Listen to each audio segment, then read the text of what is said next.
Oh, this is the forge with knives, and This is Jack. who else do we have here? This is Seneca. Yeah, we have three peoples again. That's my hand. Hello, everybody. Rah. Ah. In case you guys don't know, Seneca is my incredibly talented and smart wife, and she is making nails right now. And I am painting stuff on my desk at the moment. I am. Well, I hate the sword, but I'm working on it. Yeah. Oh. So, this week, cool stuff. Who wants to go first? You can. Okay, I can? Alright. So, cool stuff. I like concept art for like alternate costumes and stuff like that. Especially, I'm pretty, what is it? I have a weakness for the Gajinkas, for the Pokemon and so on and so forth. But this week I have some really cool Zelda and Link alternate costumes. They're actually not well, okay, I imagine them to be costumes because they're concept art and they just look awesome, and I'd love to see them made. And That means someone out there do it. Like right now. I don't know. Do you think like the people who do these art things, like, do they make them so that other like cosplayers will make them, or is it just their own kind of vision of the characters? I always assume that it's their own vision of the characters because it's kind of rare for somebody to go onto the internet and say, "Oh, I like this version," and do that version. Yeah. In my experience, the artists are always shocked and amazed and really happy when somebody wants to cosplay their art. I don't know. I did the Poke Nights. I don't know if I showed my costume to the original artist, if they would like that. I don't know. You ever done anything like that, Jax? I actually did. Not a lot of people. If you read webcomics like I do, I did Baron Bones once, and I never got to show the artist. But yeah, if I still have the pictures on my DeviantArt, I'll actually post them. But yeah, way back in the day, Baron Bones was my stuff, man. Oh man, some of the stuff is really awesome, like super detailed, and you kind of wish it would be canon and in-game because it's just amazing. Yeah. And the Homestuck fandom, that's pretty much what they do. There's a lot of what they do actually. That's a lot of the amazing cosplay is pretty much fan art because the artists are amazing and they will just draw all kinds of stuff, and the Tumblr fandom is so prolific that somebody's gonna see it and say, I'm gonna cosplay that. I mean, this is the fandom that cosplays the updates in like 10 minutes. Oh God. Also, yeah, actually, when you use this, Seneca, you will appreciate the living crap out of this series. But yeah, great. Throughout this entire show, I'm gonna be reading 5. This is your fault. Really? Yes, I have to. Like, I love this story. But anyway, I guess I can go on mine if you want, Yeah, sure, why not? as I try and link this at the same time. Okay, so this weekend I got to see Evangelion 3.33, and I'm not that big of an Ava fan like I wish I was, but I guess this is my best way to describe a good review. I have to give it a 9 out of 10, and I know a lot of Ava fans are going to shoot me for this one, but let me explain why. I give it a 9 out of 10 because of timing. Timing? Yeah. I found out at the movies that we would have been watching 4.0 right now if not for the, tidal waves of tsunamis and crap in Japan that were going around at the time. And there's a very specific scene, like the opening scene is technically a tsunami. So that probably would not have gone well. Like, they had to redo, what was it, Spider-Man, because of the obvious building problems. yeah. So it's kind of timing. I mean, the dubbing was delayed because of all the accidents in Japan, and it sucks, but it happened. Voice acting was on task. I mean, they had the entire cast down pat. They've been playing these characters for years. They know how their actions are. But the cool thing was, and this isn't spoiling. This is actually in like the trailer, and it's explained if you guys want to look into it. Hmm? This is not an ordinary Ava movie. Well, I don't know. We might have like me watching another Eva movie might be like kicking and screaming because the past is terrible. Yeah. Okay, so I have to blow up Ava, and if I were to watch it, I would have to take you to a chair. But how should I describe it? It's a continuation, which is rare. From like I mean, after what? The world ended horribly in all those endings, as far as I know. And that was the continuation of, oh, by the way, stuff happens after the world ends.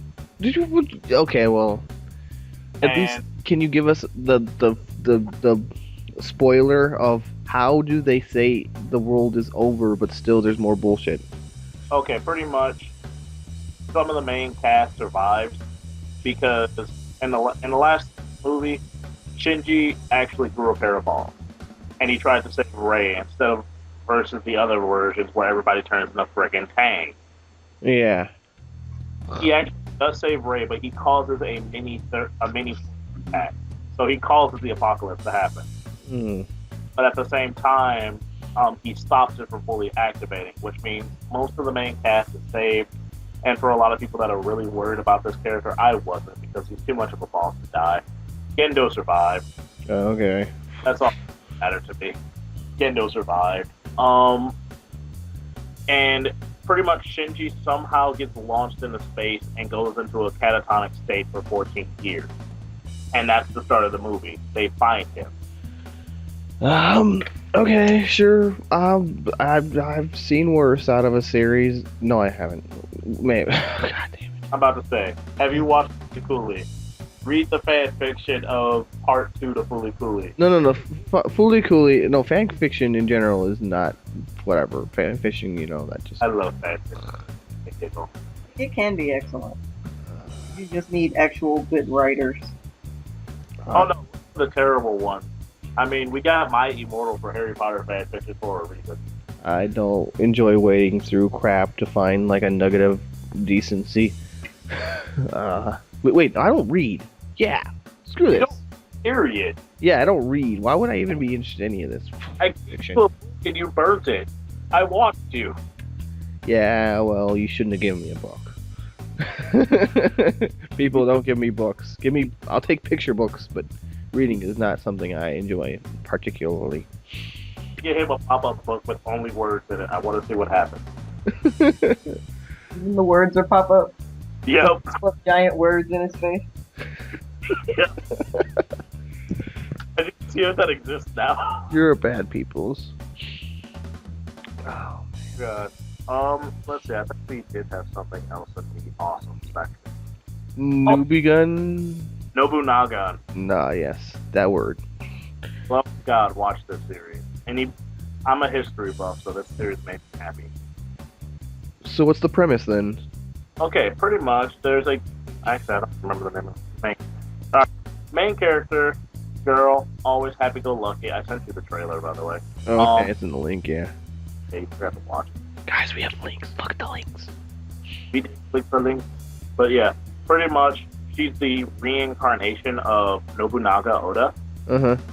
And she's obsessed with anything military, which immediately made me fall in love with her. But she, along with a bunch of other historical reincarnations, now have the powers to stop the Pacific Rim from happening all over again.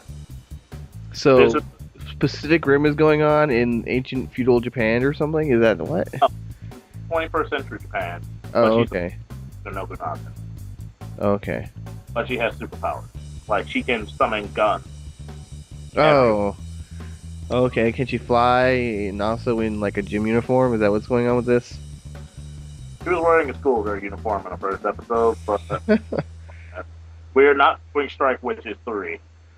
Oh man, I tried to explain that to somebody, and I was just like, Japan. Try to explain that to your mom. Just, you know, take that. That was the best way to describe it to me. Yeah, there you go. Yeah. Other characters that pop up: Jack the Ripper, Gandhi, Isaac Newton, and his boots of physics. The greatest weapon of all. Wait, maybe I should find the link. Oh, one thing I saw that was really cool, which I didn't think was real at first, was the Japanese fighters and Air Force had like schoolgirl printed on their planes. Yeah, I had to look at that myself. That's cool. It was like, oh, this is probably photoshopped. No, it's real. Like, Happy on the inside. like you know how we have the Blue Angels? They have the Chibi Angels, I suppose. Moe Angel. Moe Angels. Is this the link you sent me just now? What's that to the? To the Nobunagun thing. Okay, I think I have that already in the show notes. Yes, I do. Yes, I do. Okay, I do. But yeah, these are incredibly awesome artwork. There's some like things that are like a comic book style. They're printed right on there. And I'm just like, you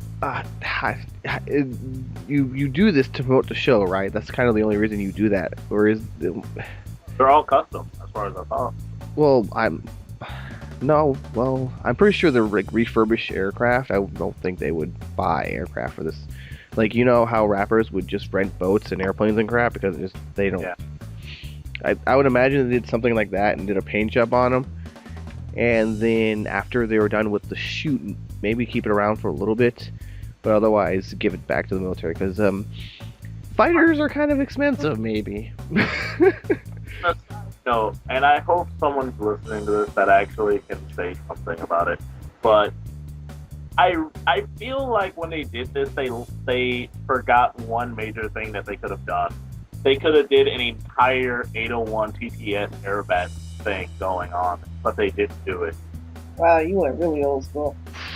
I had to, because if you're gonna do an entire like Moe fighter pilot decal, you have to go with 801 TTS. Or at least do some Area 88 decals. Come on, something. Crimson Skies, even. I will accept anything. Come on, someone, anyone. Oh man, I'm going to have to find that link afterwards because it's. You type in anime fighter planes and you're not going to get anywhere near this. There's just too much crap. Damn it. Oh, well. Tumblr, help me out. Oh no, here it is. Oh my god. It's like a body pillow printed on a plane. That's what it looks like. I see the plane finally. Yeah, I found 3 of them, and it's like they took the art from a body pillow and just printed it right on the plane. Wow. Wait, no. What is this? Wait, is this Photoshop? Ooh, this might be Photoshop. Nope, I think it's Photoshop.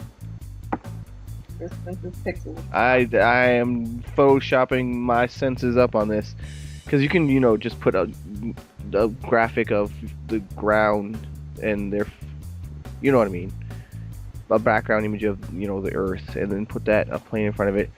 So here we have a picture of it being on, I guess, a table or something, maybe. Ah. Okay, wait, go back, Google. Okay, I can't go back apparently. Yeah, you can check it. It might have loaded like 6 times. I hate it when people do that. Yeah. Here, I put that in the link so we both can see, but I can see you can easily Photoshop. Are these real? Are these fake? Oh, dude, about the there is another one. Oh wait, you can buy models. Oh my god. Oh well, I would expect you'd be able to buy models of these things, I guess. I can save this entire conversation. Hold on, I'll link it, but this is actually legit. The military did do something similar to that, what you were talking about. Oh yeah, this is a helicopter. Yeah. It was. What was it for? Hold on. Here, I'll send you this link of it in the sky, a plane in the sky. but is it really in the sky? Visit page. I'm gonna visit the page, see if it's real. Wow, I actually. Central. We'll link this one specifically to you guys for the military firefly because it's an interesting story. Yeah. I could see the people doing this for promotional things, and plus they look really cute, and it's Japan, so I mean, if you're gonna put women on there, it's not gonna be Betty Bomb, it's gonna be something Chan. Right. Jubi, I don't know, whatever. All about the power, and they got the actual pilot, the girl. No, that was not the pilot. That was the voice actor I saw in one of the pictures. I don't know. It might be. Oh, yeah, it is. Yeah, it is. Nope. Actual pilot. Actual pilot, is that adorable? Yes. Just so you know, Oh, Japanese Air Force pilots are adorable. work to the point where they can slay you.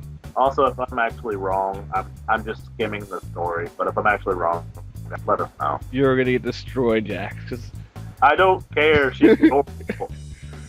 I okay. will die in a blaze of glory against this pilot. I joined the military just to fight her in the skies. I guarantee you, each one of the air-to-air missiles are gonna have individually customized art on them as they come at you. They're gonna be super adorable, and you're gonna be distracted just long enough by the art to get killed horribly. That is why we can't do that in the West, because that's shenanigans. Geneva Convention right there. You can have Haruhi on a freaking air-to-air missile blasting someone in the sky, because someone's gonna think of Haruhi Yukai and immediately completely forget where they are. And Haruhi Yukai. You don't want that.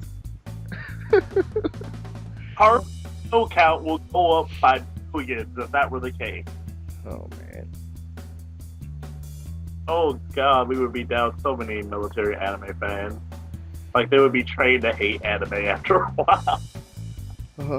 It's un-American. We would lose Tekko mid-fight. Oh well. Alright, is that all the weird crap we got for the moment? I mean... cool crap. Where's the White Schwartz card game that's actually getting printed in American, finally? That's kinda cool. The what? White Schwartz. It's another show now.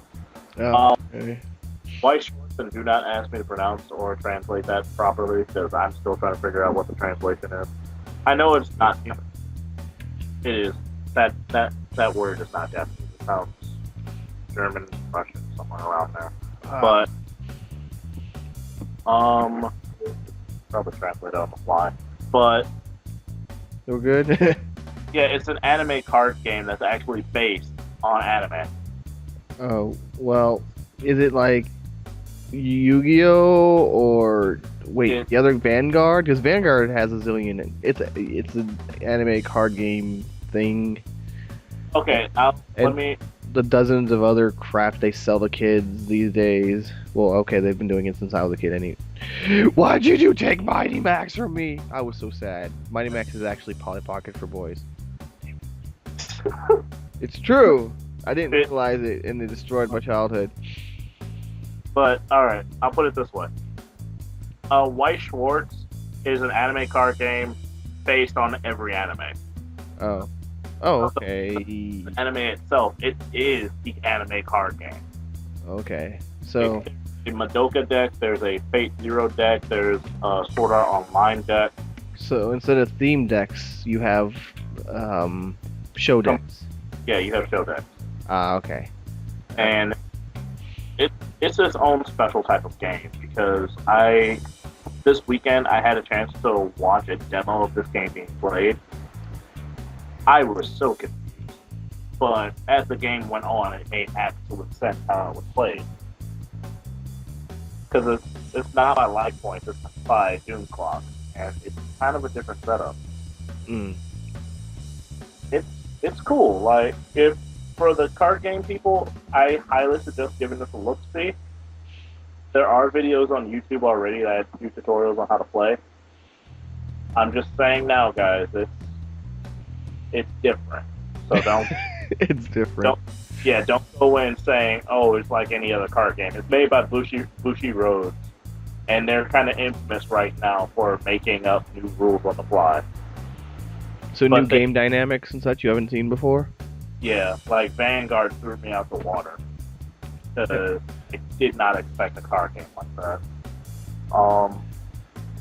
I speaking of Bushi Roads, this White Schwartz and Vanguard are probably going to be their lifesavers when Buddy Fight comes out. Because I don't know, that's a terrible name for a card game. Okay, put a link to that game so I can let these people know what we're talking about. Right. Yeah, White Schwartz I like to do it much more. Yeah. Buddy Fight, I don't think there's not enough information to actually for authors yet. But anyway. Alright. So, let's see. For convention news, we have new information for USHACON! University of Chicago Con. Did we cover that last week? Or whatever. We haven't touched this at all. Oh.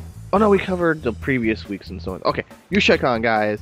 It's a little one-day con at the University of Chicago. In Chicago, Illinois. Yeah. Okay, but we got our first panel. We get to tell people of cosplay and share it with the world, or probably like 30 people in the panel room. I don't know.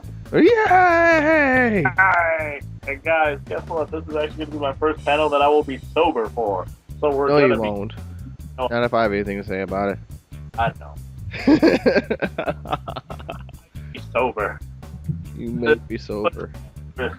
That, You're coming in and out, Jax. Say it again. I might be sober. Oh, okay. Identity. Roar! See, Jack's got a new headset. We're gonna work on audio, so we're getting a much better. I think we bought some audio software here we're recording with. It's much better. So this week is way better audio. So yeah, yes, this week is now with 100% more audio. But I was actually gonna say, do you want to do? You shook on. Yeah. Want to do a live for that? You want to do a lap? What? A live show. Yeah, I was gonna do a recording of it at least and put it up on the YouTubes for you people so you can see the panel, and we'll go over I believe cosplay materials and some basic concepts there. Nothing too fancy because it's our first panel. And also Q&A. Yeah. Ooh, I got more emails. Oh, but I can't check them because my Yahoo is a piece. They changed it so I can't check multiple thing. Oh, it's actually about the panel. She says, "Please confirm panel."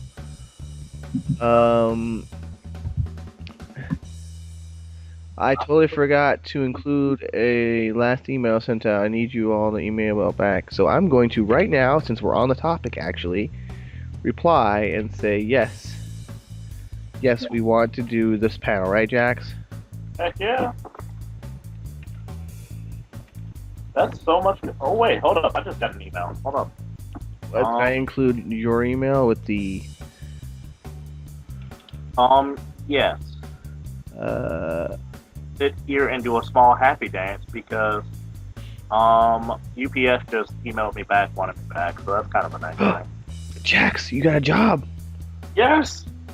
Jax is employed. Jax is employed. Do. Hold up before I do a happy dance. They want me to do an interview for O'Hare. Ooh, O'Hare's pretty good. Yeah. That's a high traffic. And that's more money because they're gonna punish me for more hours. Mm-hmm. So, Alright. Yeah. Everything's coming up Jax. So, I don't know. We said we want to do materials and such, I think, for the panel, right?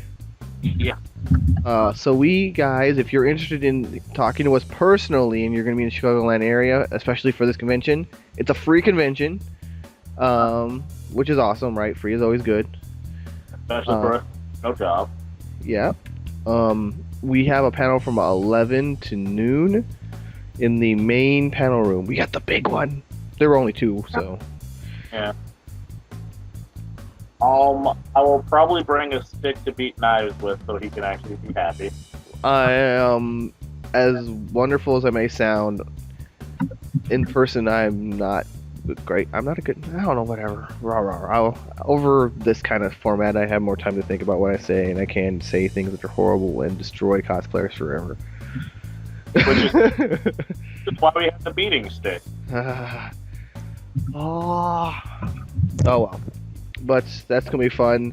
I'm excited for that. Guys, come down and see us if you can, if you're in the Chicagoland area. Ooh. I don't know. So what do you have in news for the conventions, Jaxa Jax? That kind of put me out the wall. I was invited to do staffing for anime Milwaukee, but I'm gonna probably just say no to that. Why not? It's free badge, or you just don't want to go all the way up to Milwaukee. Well, when I I would actually miss Daisho, wouldn't I? Wait, is it what? What? Wouldn't I miss Daisho if I do this? Are they on the same weekend? I don't know. I don't plan that far ahead. I never do. Where's Daisho at? No, the con that we're doing right now. The Oh, one that Yushai. It's on the 1st. Yeah, Yushai's on the 1st. February 1st, guys. February 1st. Saturday, February 1st. Oh, February 14th. Okay, I might. So yeah, 2 weeks apart, man. You can do both. Hey! See if I can actually. But, yeah. What do you mean get money? Oh, you need money for gas and such, right? And foods, probably. Yeah. Oh, I mean, they do. sorry, what, Jax? If they treat it as just cool, but No, you're cutting in and out, man. Adjust your headphones. Fix the headphones. I'm fixing. Yeah, hold on. There we go. I'm getting. Yeah, there we go. Better. Yep. And Seneca is going to be there for a little bit, but she's got a meeting for Yushai. She's going to do ASA meeting stuff because Be there. Depends on like what time you get there. yeah, because that your work doesn't start till like noon or something, right? You don't have to leave till like noon or Yeah, but it's not at the Hyatt, so it's at someone's house or no, it's at the maps office. where is it? It's over by the mall, with the mall. Nope, Jax is completely useless. We can't hear him. We lost the Jaxes. I'm right here. You are a liar. Nope, he's gone. I'm right here, you dirt. Nope. Well, all we hear is Speckle Jax. No Jax sound. You can see it in your face. Really? Wait, can you? Do I have you on face cam? No, I don't. Probably. No, I don't. No, you can't. You have no idea what I'm doing right now. Make faces. I'm making faces at you. I can't see you. I know. You know my evilness? Yes. Oh, well. So you're gonna be staffing that? You know, was that? Are you gonna do all weekend with that? Oh man, that would. You have to get a hotel if you're all weekend. Yeah, it kind of sucks, but it'll be fine. Yeah, because I know they're not covering your room. There's no way they could afford that. I don't know. Yeah. Oh. If I went up there, it would just be for Saturday to do the masquerade thing. Would Saturday be good for our contest? Do you think you could be able, or no, not, what is it, Anime Milwaukee be good for the showdown? Because I know you pushed back the, what is it, the Iron Cosplay contest with us on the front. So I can actually get a stable amount of money. Oh yeah, when do you think? Yeah, because you start work, so that's good. You'll be able to get new computer bits and new fixing your car stuff. Yeah. If I can get a stable, I count that actually challenging it. Right now, I'm a little bit. Right now, I'm trying to actually get commissions. That way, I can at least fathom the idea of doing it. But Yeah. the idea is pretty much set in stone for me. I just need the money to do it. Yeah, we're gonna do the Reggies. So you wanted Reggie Rock, and I'll probably do Reggie Steel because I like curvy. I prefer curvy cosplay over like angular cosplay. I don't. I hate triangles, but I love angles. That makes sense. Uh, yeah, I like complex curves because I don't know, like mecha. If I don't like Gundam style mecha typically, I prefer more of like a German style mecha where it's like a Ferrari kind of. No, no, Oh well, damn. Oh, oh well. Let me see. What's our time right now? we are at. Well, I don't Oh, know. we're at 30 minutes. Okay, so we're going to take a break and we're going to work on Jax's audio, and we're going to be back with you after this commercial break. Woo-wee! Come on down to Big Bob's Mecha Paint, Detail, and Wash. Been fighting kaiju all day, got blood and crud and all in your servos. We got a specialized team to take care of you, make it good as new. Deal with some psychological trauma, we got an on-staff psychologist to deal with your inner monologuing and exposition. Been walking through the city all day, got crud in your shoes, be it rubble, pedestrians, or cars. We ask no questions, we take care of it clean as a whistle. Nothing strikes fear into the hearts of enemy like the cucaracha blaring at 60-foot speakers. We got all your giant robot needs here at Big Bob's. Okay, and we're back from the commercial break, and we got Jax on his cell phone via Skype. Yeah. Yay! All right. Fusing technology. Technology. Does he sound a little better for you guys? Let us know. Let us know because it's important, right? Yes. Yeah. It's not cutting out as much. So, I don't know about Seneca.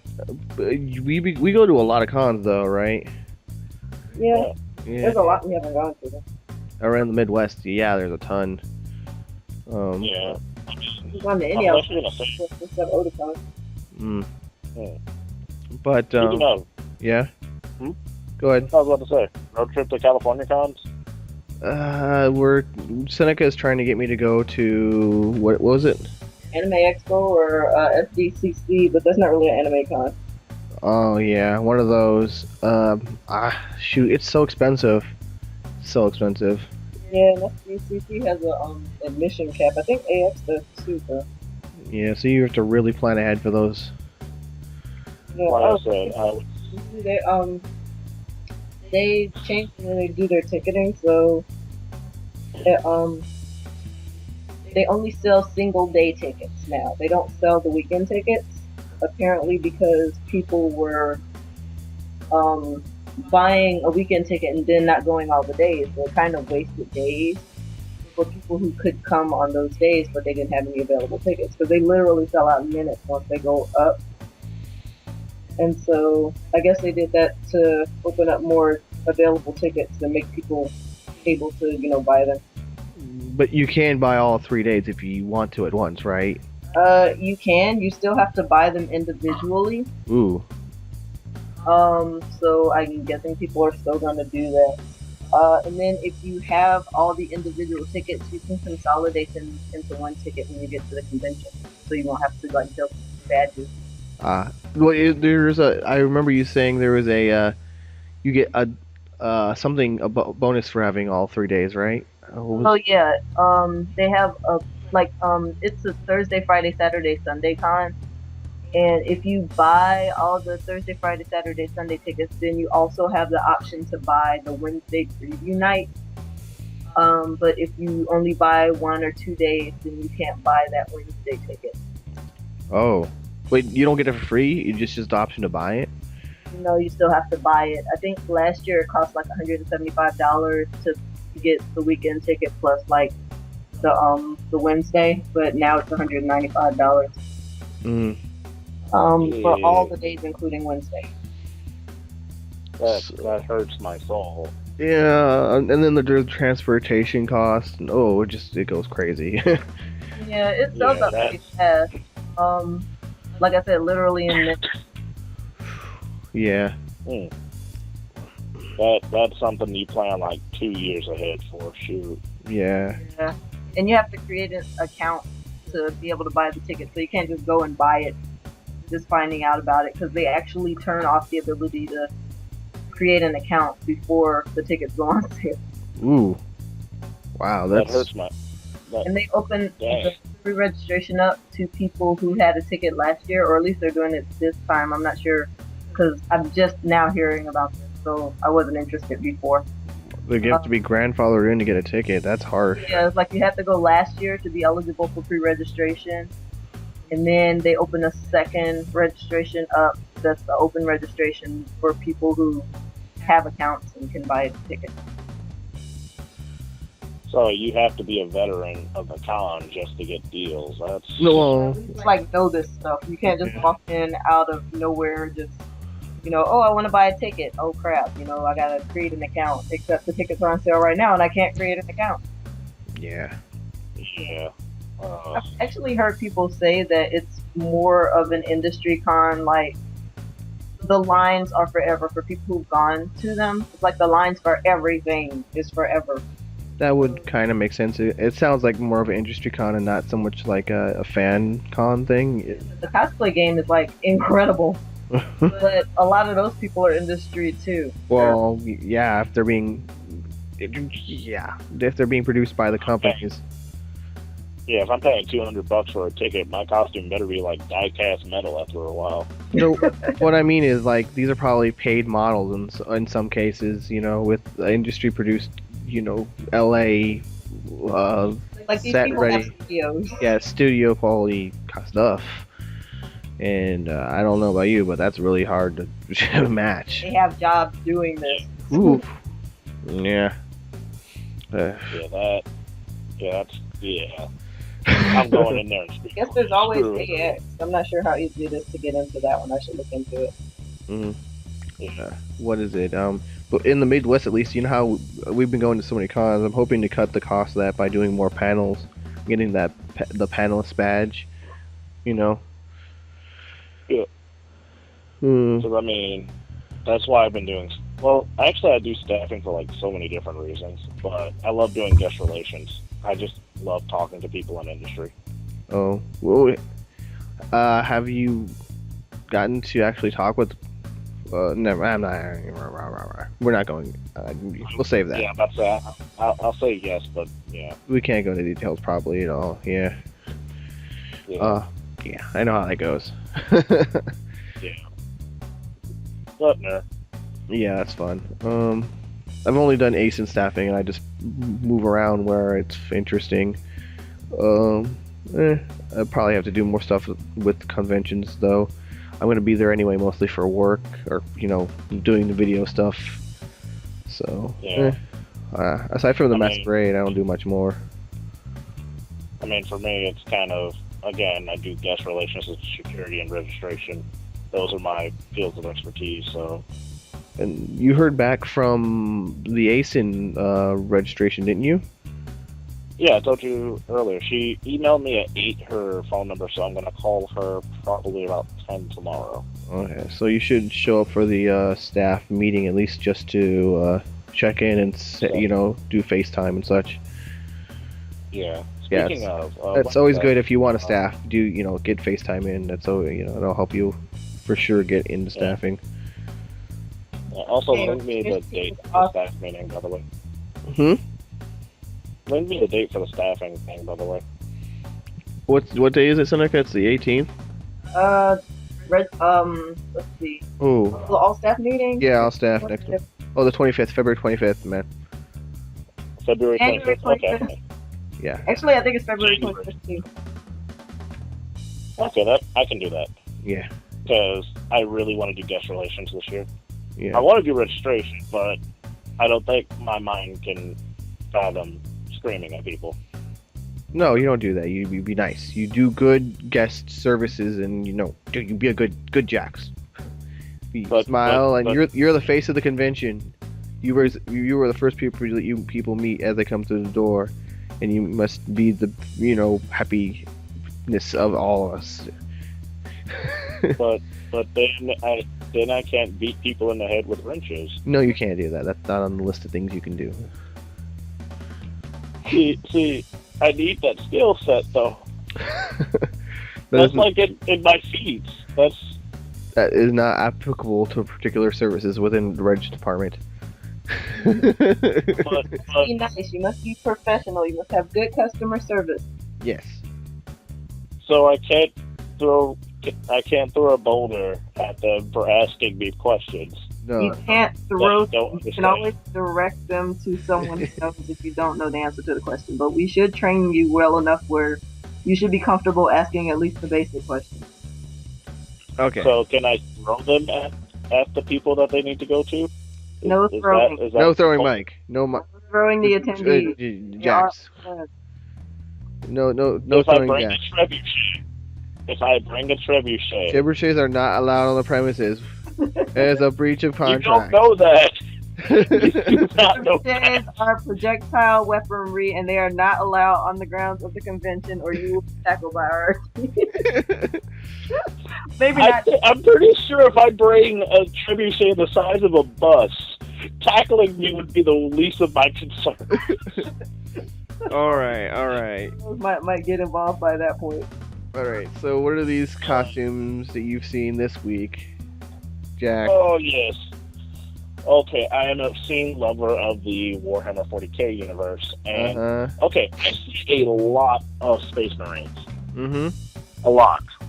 But I never see the Adeptus Soratus, and for those that don't understand Latin, that is the Sisters of Battle. Oh yeah, or the sorority.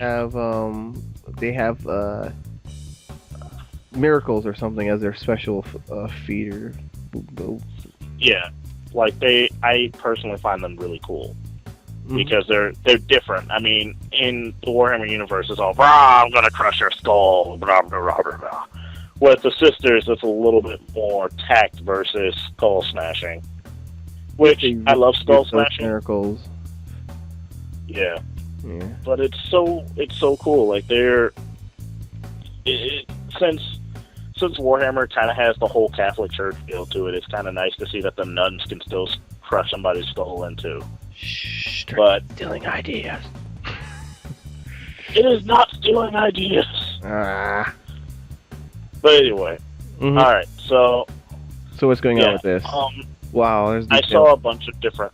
Yeah, there's so much detail, and the bolt pistols that they're using, the whole everything, the whole little details that are in these costumes is ridiculous. There's quite a bit of blood on that chainsaw, too. I know, but it's not. Wait, no, orcs green. Yeah, orcs bleed green or blue. No, they bleed red. They bleed red. I think. I'm trying to remember. I'm sorry, but anyway.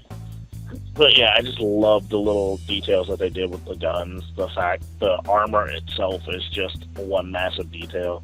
If you actually look at the wards that are on her knees, it actually does have script on it. You think there's actual canon wards for like the scripture and such?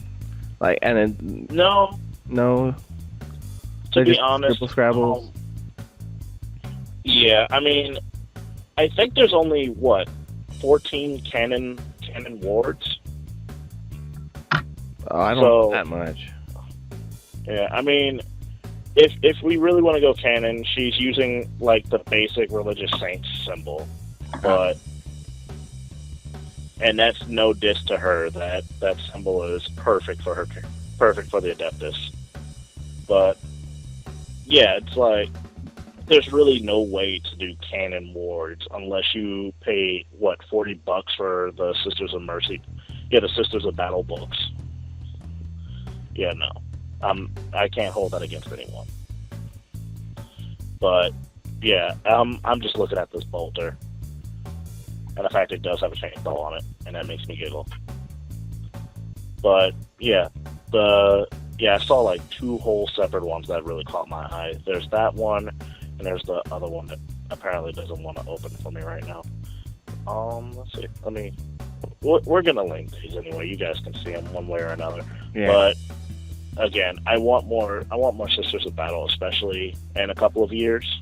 Mm-hmm. When I'm actually gonna ask you to help me on this, and I kind of want to do this as a joint effort because I'm gonna try and drag you into the chair, but I want to do the God Emperor. Oh, right. Yeah, the guy who eats like 10,000 souls a day just to stay alive. Yeah, I want you to do the God Emperor, and I was gonna do Oh, me? the- Think me? I was gonna do the costume itself, like put you in the chair. But what I Oh. want to do is Man, I want to do the Blood Angels. man, I'll like be a the- Tyranid. Screw that. I don't know. Sit in Huh? a chair. I'm a Tyranid in that case. No. I love. No, what's gonna happen is it's gonna look like you're sitting in a chair, but you get to hobble around in it and push it around a pushcart style. Ooh, Ushai-con, like my post. The actual convention, but like my post. Woo! Woo! But yes, Sorry. it's all good. But yeah, I want to do a Warhammer group one day. I don't know why. I just wanna. I don't know. I don't yeah. have the money to play that game because I have cosplay and it's expensive enough. I don't need two really expensive hobbies. I'm not saying no. There ain't no way you're gonna get me to play Warhammer. There ain't no way in the world that's gonna ever get me to play Warhammer. Yeah. Like I think some of these Oh, models last are like time you- $90 sometimes a pop. Yeah. I mean, I like the detail and the little figures, but I mean, that's I'm how gonna I play learned that how game to with paint. pennies. Like all my painting tutorials are from miniatures, you know, because I do some amazing shit. Yeah. I watch mostly the war. I watch Mini Wargaming, if you know about them. Yeah. Yeah, I watch their stuff, and they have lots of like fun battle reports. That's how I know all this stuff. I'll keep my board, as much as I hate to say it, I'll keep my board game playing to the actual books because, again, hmm yeah, the Warhammer RPGs and the Warhammer books are where I'm at. I can save my money when I do that. Oh yeah, you saw my war banner. I linked you to that when you were asking me about jointing. Yeah, I have actually made Warhammer like cosplay. Ha ha ha ha ha ha. See, you did that. I'm working on a freaking bolter for myself Ah. because I need to actually make some wax pants eventually to that. But yeah, I want a working bolter, Like and okay, it's getting there. It's based around Nerf, but yeah. yeah. I could But see you yes, usually modding that way. Yeah. Yeah, it's a freaking long shot. No, it's a recon long shot. hmm So if you take off the barrel, if you take off the stock, it's already a bolter. You just gotta make it look like one. hmm And people have been modding Nerf guns since the freaking 80s. I don't know. I mean, they banned Nerf guns in my grade school because someone finally figured out, hey, we can take off this rubber crap and put thumbtacks in it.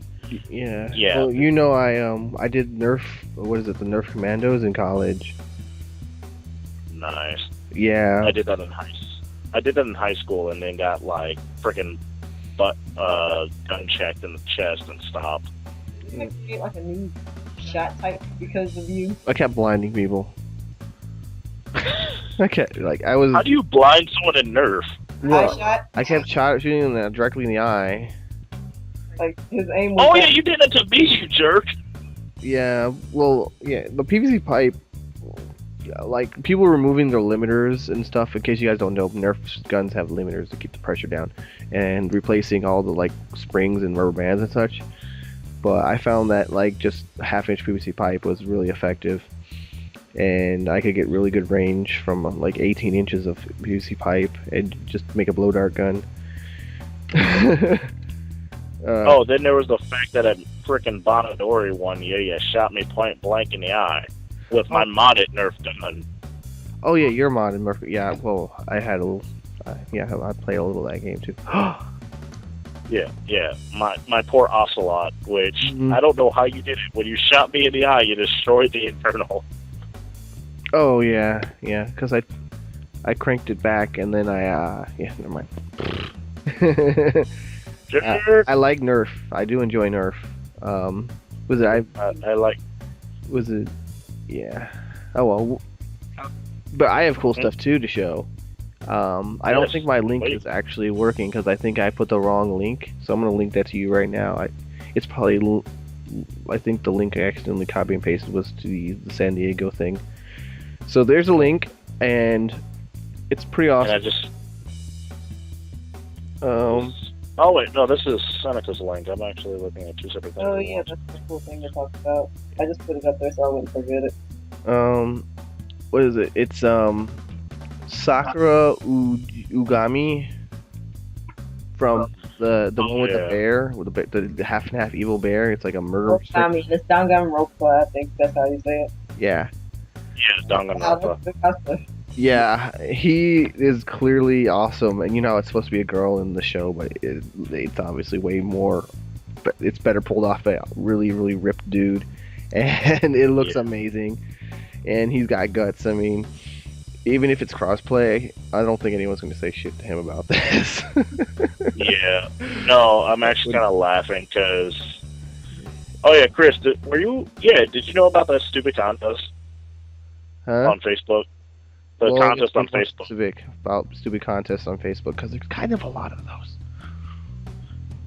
Pretty much, a couple of our friends made a contest on Facebook because of a stupid bet I said half drunk, where I flat out said if they got a certain amount of likes, that I would cosplay Sakura, and it was due before Youmacon. They were off by like 100 people. Mm-hmm. No, I don't remember So- that. So you just with Sakura, or are you going to, or what? At this point, because I'm actually going to be a good sport about it, I will cosplay Sakura. I just won't cosplay the form that they want. I'm going to do Dead Sakura, and yeah, that's a spoiler for you guys. Sakura dies. It sucks. That's But, in yeah. Do what? Is it from the game? that game? It's actually from both the game and the anime. Oh, okay. I didn't play it. Because, All I know about it, I know from It- Tumblr. Tumblr Yeah. knows all. watch the anime. You pretty much get a good grasp on what happens. But, a friend of mine is going to be cosplaying younger Sakura. I'm going to be cosplaying Dead Sakura. And a friend of mine is actually supposedly coming from Brazil.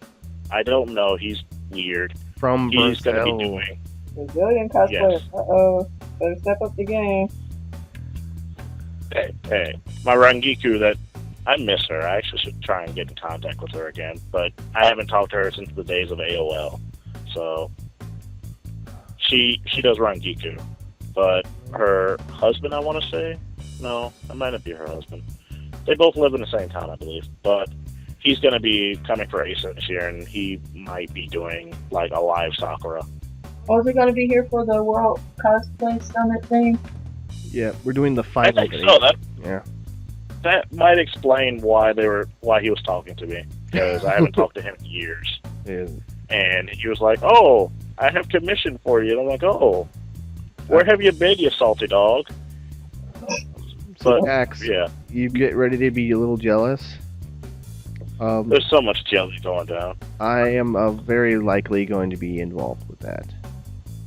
As a staff. See, why you gotta make me jelly? It's his department. That's my department, man. Why you gotta make me jelly, man? What I do to you? I don't know. I just want to let you know that well, I'm very That excited. I'm going to have to kill you and steal your skin just to do this? Okay. He did the I'll smoothie. get the butter knife. I just did it. I couldn't help it. It was but I was really excited. I wanted to see like the coolness that's going on. I was really happy to do the mask last year, and I wanted to see the lowly stuff, but at the time, lowlies were just being in the dressing room, and I couldn't be a part of that, obviously. Of course not. You cannot watch the Lola's dressing. Chris, you were forbidden to go into the dressing room when lollies are involved. I don't allow it either.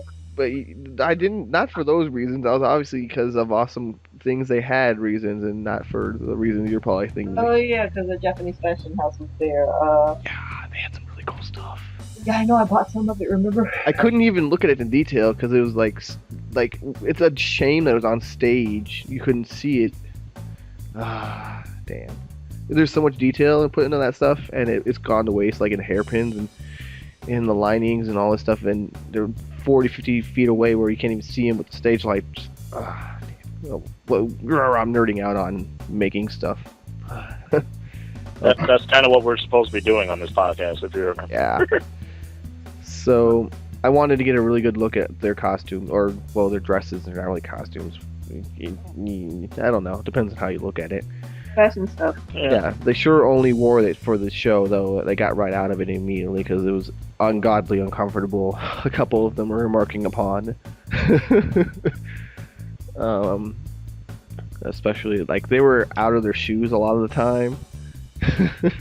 For obvious reasons. Yeah, obvious reasons. Whew. Okay. Oh man. So wait, okay, let's see. Let's move along since we have talked about that particular stuff. Let's see. Boot covers. Oh, boot covers. You told me the boot covers. What's with these boot covers, man? Still with Warhammer.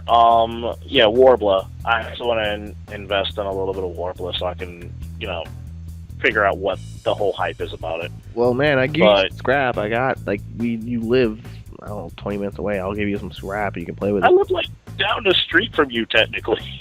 That's why am I not at your house right now? It's a route. You see, it's not a street. You see, it's a very large road, and it extends for several miles. 7 minutes away. I wouldn't, guys. It's not like down the street in the same neighborhood. It's in like a 2 or 3 towns over. Although it be on the same road. It's literally 7 minutes away. I could walk to your house and be there in 20 minutes. No. It's like, I know for a fact that the Prairie State is like 15 minutes away. You're it was my driving. I didn't do anything. Oh. Jax is hitting buttons. I am fully aware. I actually am not hitting. Dude, I have a friggin' flat screen phone. Oh. I can't hit buttons. Oh, okay. If you... I hear your dial tone. It's my dial tones. You will be destroyed. I keep hearing it. I got really confused. But wait, you heard it too. Where is it coming from? Seneca's doing it. Seneca's doing it. What? You're pushing it. You're pushing buttons. I'm not.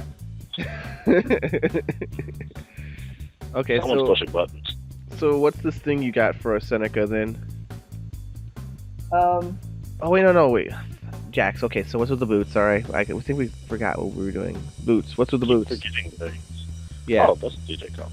Alright, so it's still from the Warhammer stuff. It's actually from one of the Sisters of Battle. I can't remember which one, but it's the DeviantArt one. Okay. It's a good example of boot covers made from Warbler. These are because I've never... Yeah, it's actually made of Warbler. Ah. Oh, craft foam. It's Warbler and craft foam. Oh, no. This is used correctly. Yeah, this is actually Warbler used correctly. Oh? Well, see, the thing is with Warbler, people tend to, just use huge amounts of it over big areas, and they spend a ton of money in the... Did you link that? Because I don't see it. No, we didn't. It's in the show notes. Oh. It's actually in the show notes. Yeah, so... Wait, no, it could be Warbler over foam. Dang, it's so expensive. Like, you layer Warbler over... Here, yeah. So, here, Kitty. You layer the Warbler over the foam. Over a base structure. Yeah, so... Yeah, it's so expensive. You could have just used foam and textured... Right. Yep, says right there. You could have just textured or finished the foam and then used the Warbler for the trim, and it would have been considerably cheaper. And you can see actually in one of them the mark where they had to dart it anyway. And you can thermoform foam if you whatever. I'm not going Warbler things, guys. Warbler. I have things with Warbler. So you were saying? Yeah. Sorry, I'm just ranting and yeah. Craziness. Like, I just saw it as a good example of Warbler done fairly right. No, it's good. Like, yeah, it looks expensive, but the paint's great. There's highlights and we're all the right places, and you can see source lighting where the front is highlighted white, where the shadows are embellished. Like, you would actually do this exact same way on a model, like one of the little models. Yeah. So it just makes me happy to see like certain materials actually being used at their full potential. So yeah, well, bullish, but no, yeah, I'm sorry. I have a thing about people spending like hundreds of dollars on materials. I'm cheap. I am so cheap when I do my stuff. See, I don't know. As am I. Like, even right now, I'm working on a sword, and I'm like, I'm gonna find a way to just make it out of wood and wood accessories. Mm. And, I mean, right now it's coming out fairly decently. So, Seneca, what's this thing you got? You linked us to. Oh, it's new software that just came out, or at least I just got wind of it across my dash on something. It's called Sculptress. It takes a regular drawing, and it, with some tweaking, you could turn it into a 3D model. The thing about that is it's not really much different than other software that does that, except it's free. Ooh, free is awesome. Yeah. Hey, Jax, you like when they're free? Yeah. It's really, Free? possibly, it has like good applications for if you have like a really good piece of art that you don't have a rotation reference of. It could help you tweak it to give it some dimension, or to at least attempt to rotate it a little. And I've seen some really amazing stuff come out of it just from people playing with it with their doodle. So, you know, if you have an inclination towards using software like that, I do not, then it might be useful for you. You know, because I know 3D rendering software is probably really expensive. It is. And it has horrifically. But it's easy to get around, are the reviews I'm hearing. We shall give it a try and maybe let you guys know what's going on with it next week. Sign up for it. You put in your email address and stuff like that, and you get the download, but you also get a link to the download just in case it doesn't work. Hey, we can actually do that. I mean, free program, free advertising, might as well. Well, it could be good for 3D modeling. I know a lot of people do that 3D modeling, and if you have the right file type, you can convert easily into something you could, you know, print out on paper and such. You know, those paper things. Also, the Pepicora. Pepicora is what you're trying to say. Paper Cora. Rawr! Close enough. Paper. Papcora. Peppa. Sakura. Paprika. You will stop that. I swear I want to throw just things at him every time he says Paprika. Everyone. Right. She's gonna throw a cat at you eventually. She has no ammo with them. Oh, she does. Yeah, okay. He's sleeping. But I also have a can of full throttle and I'll throw it to you. See, this is why I'm sitting on my couch bed and not in the range of being used as a shield for cat blows. Okay. But yes, I say that actually could, it would work with the people that use Pepicora, but at the same time, it could help a lot with people that, like you said, if you need just to see those subtle little angles in certain characters. Yeah, spatial. I mean, it's like that was the trick with making things three-dimensionally and doing spatial recognition is like a learn trick. As I don't think a lot of people will have it as good as I do because I've been doing drafting for years. I can do that in my head, no problem in most cases. But I know a lot of people have problems with drafting even when I get asked, like, how do you draft? I can't teach you that, honestly. You need to take a class. Right. Like, I can do it because I kind of taught myself, but yeah. Yeah, it's not really that hard, honestly. Like, it used to be that engineers were the ones that exclusively do this, but with all these 3D rendering programs, I mean, it's just so much more accessible to the average person. It's not a huge deal like it was in the past. Yeah, like when I first started getting into stuff like this, I wanted to get Adobe rendering, and it was like a $5,000 program. I checked 2 seconds ago, and I could find it for like $50. Yeah, and it's decently good or usable. Rah. Yeah. Also, we got another update email from Yushai Khan. This is all live to us recording it. But yes, we need to check in. We need to check in at 9 a.m. or before 9 a.m. Wait, no, it says, please do not show up before 9 a.m. You're going to be see us running like crazy people. So check in at 10 a.m. Okay. I'm fine with that. Yes. And we do still have to bring like samples and stuff. And I'll probably be working on props while we're doing the show anyway. So Well, that's a good example. no, you need to give the audience your full attention. Besides, you need That is me giving full attention. your job is to keep it interesting. I will be like Ben Stein up here talking about stuff, and you have to keep me from being Ben Stein on stage. I can do 3 things at once. Ben Stein with roar. Roar! And But you also I have can to do- keep me from being horribly mean to people. Yes. That's well, why I'll bring the heat knife. No, oh God. Every Plug it in. every single time I expect you to do something stupid, I'm just gonna poke you in the side with a blazing heat knife. And slowly but surely, that's gonna be a trigger. I'm pretty. No, hot knives are very intimidating on their own without them actually penetrating a person. See, if I just stab you in the ass repetitively with it, you'll automatically be like, okay, I'm gonna be the nicest human being ever. You don't want that to happen. It's not great. That's not fun. I have had that happen. I have actually sat on a heat knife. Would you The what? pain was so intense. Well, at least you didn't My bleed. niece, yeah, my niece came into the room. I was so glad I was wearing shorts, but she came into the room, tried to scare me, accidentally pushed me back into the chair. This is why I had to buy a new one, by the way. In case you guys don't know, the heat knife will cut you, but luckily you won't bleed because the wound will be cauterized. Cauterized? Cauterized. Cauterized. Yeah, as it burns through you. Yay! so cook your meat It's like a lightsaber, but worse. Yeah. Oh God. Okay. Oh yeah, that's why I had to buy a new one.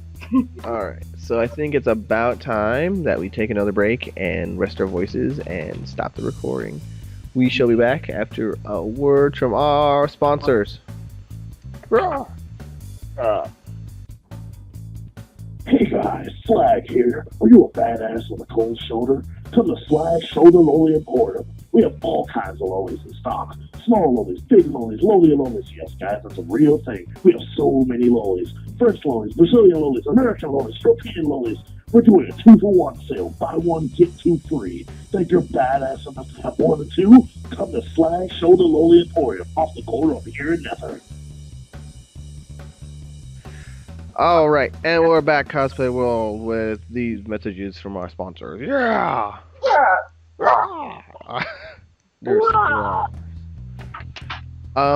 so the next thing we're going to talk about is what we've been doing this week. I know I am still working on the SWOW armor, the dragon armor, and it should be the last week. Hopefully the weather permits and I can paint it up really well. But it's got a lot of lava stuff and it's got a lot of foam work, so I had to like seal a lot of this foam. Like it's not just it's insulation foam and foamies, and I gotta paint up the armor that I had done previously. And then I did some dye work, or I'm still doing a little dye work here. And so many different things. Oh, I made rings. I made like super easy rings like last Friday. Yeah, so there's gonna be a short video on that because. It's a real easy video. I just made it for a friend on the fly, Pam. Yep. I'm really hoping to work with the lava because I want to play with the kind of lighting tricks, to make it look super cool. You see a lot of these really nice cosplays have, of course, amazing paint jobs, even if they're not overly crazy complex. It's like the paint jobs, and one of the things I skimp on is the paint at the end. Like, it'll be structurally sound, it'll have all the snaps in the right places, and it'll look right, but I'll slap on a base coat and I'll maybe do a couple details here and there, but it doesn't have the depth that a lot of really epic cosplays have, Oh.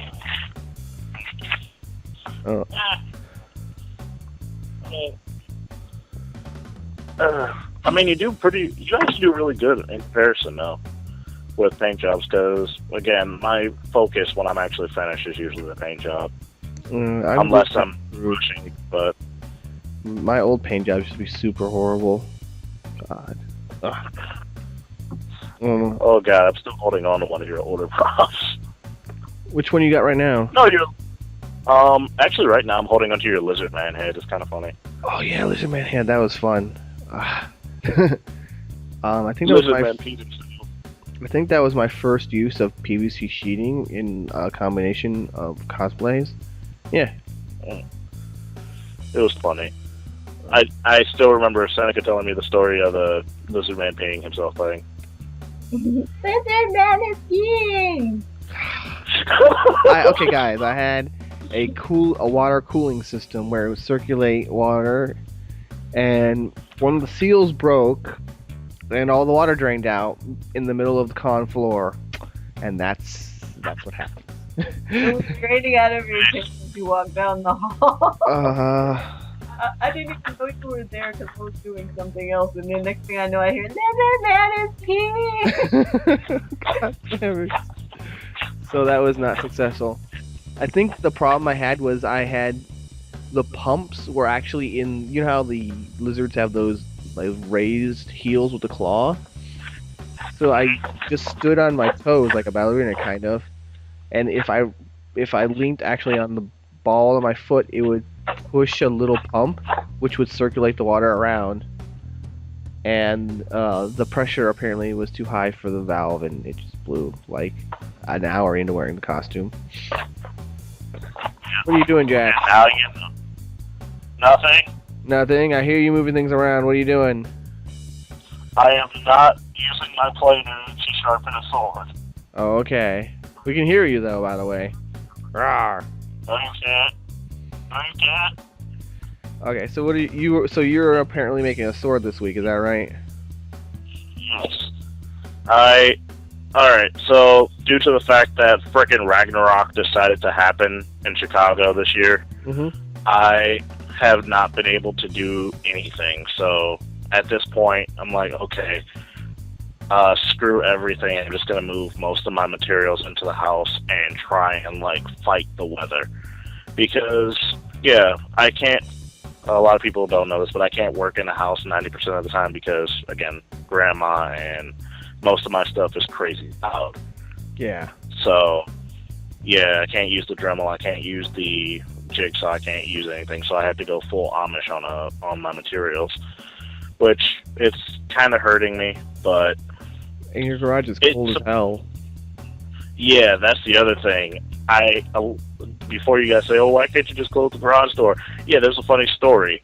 I don't know what happened when we did the wiring to the garage in the first place, but if it gets to a certain degree of coldness, the power in the garage will shut down completely.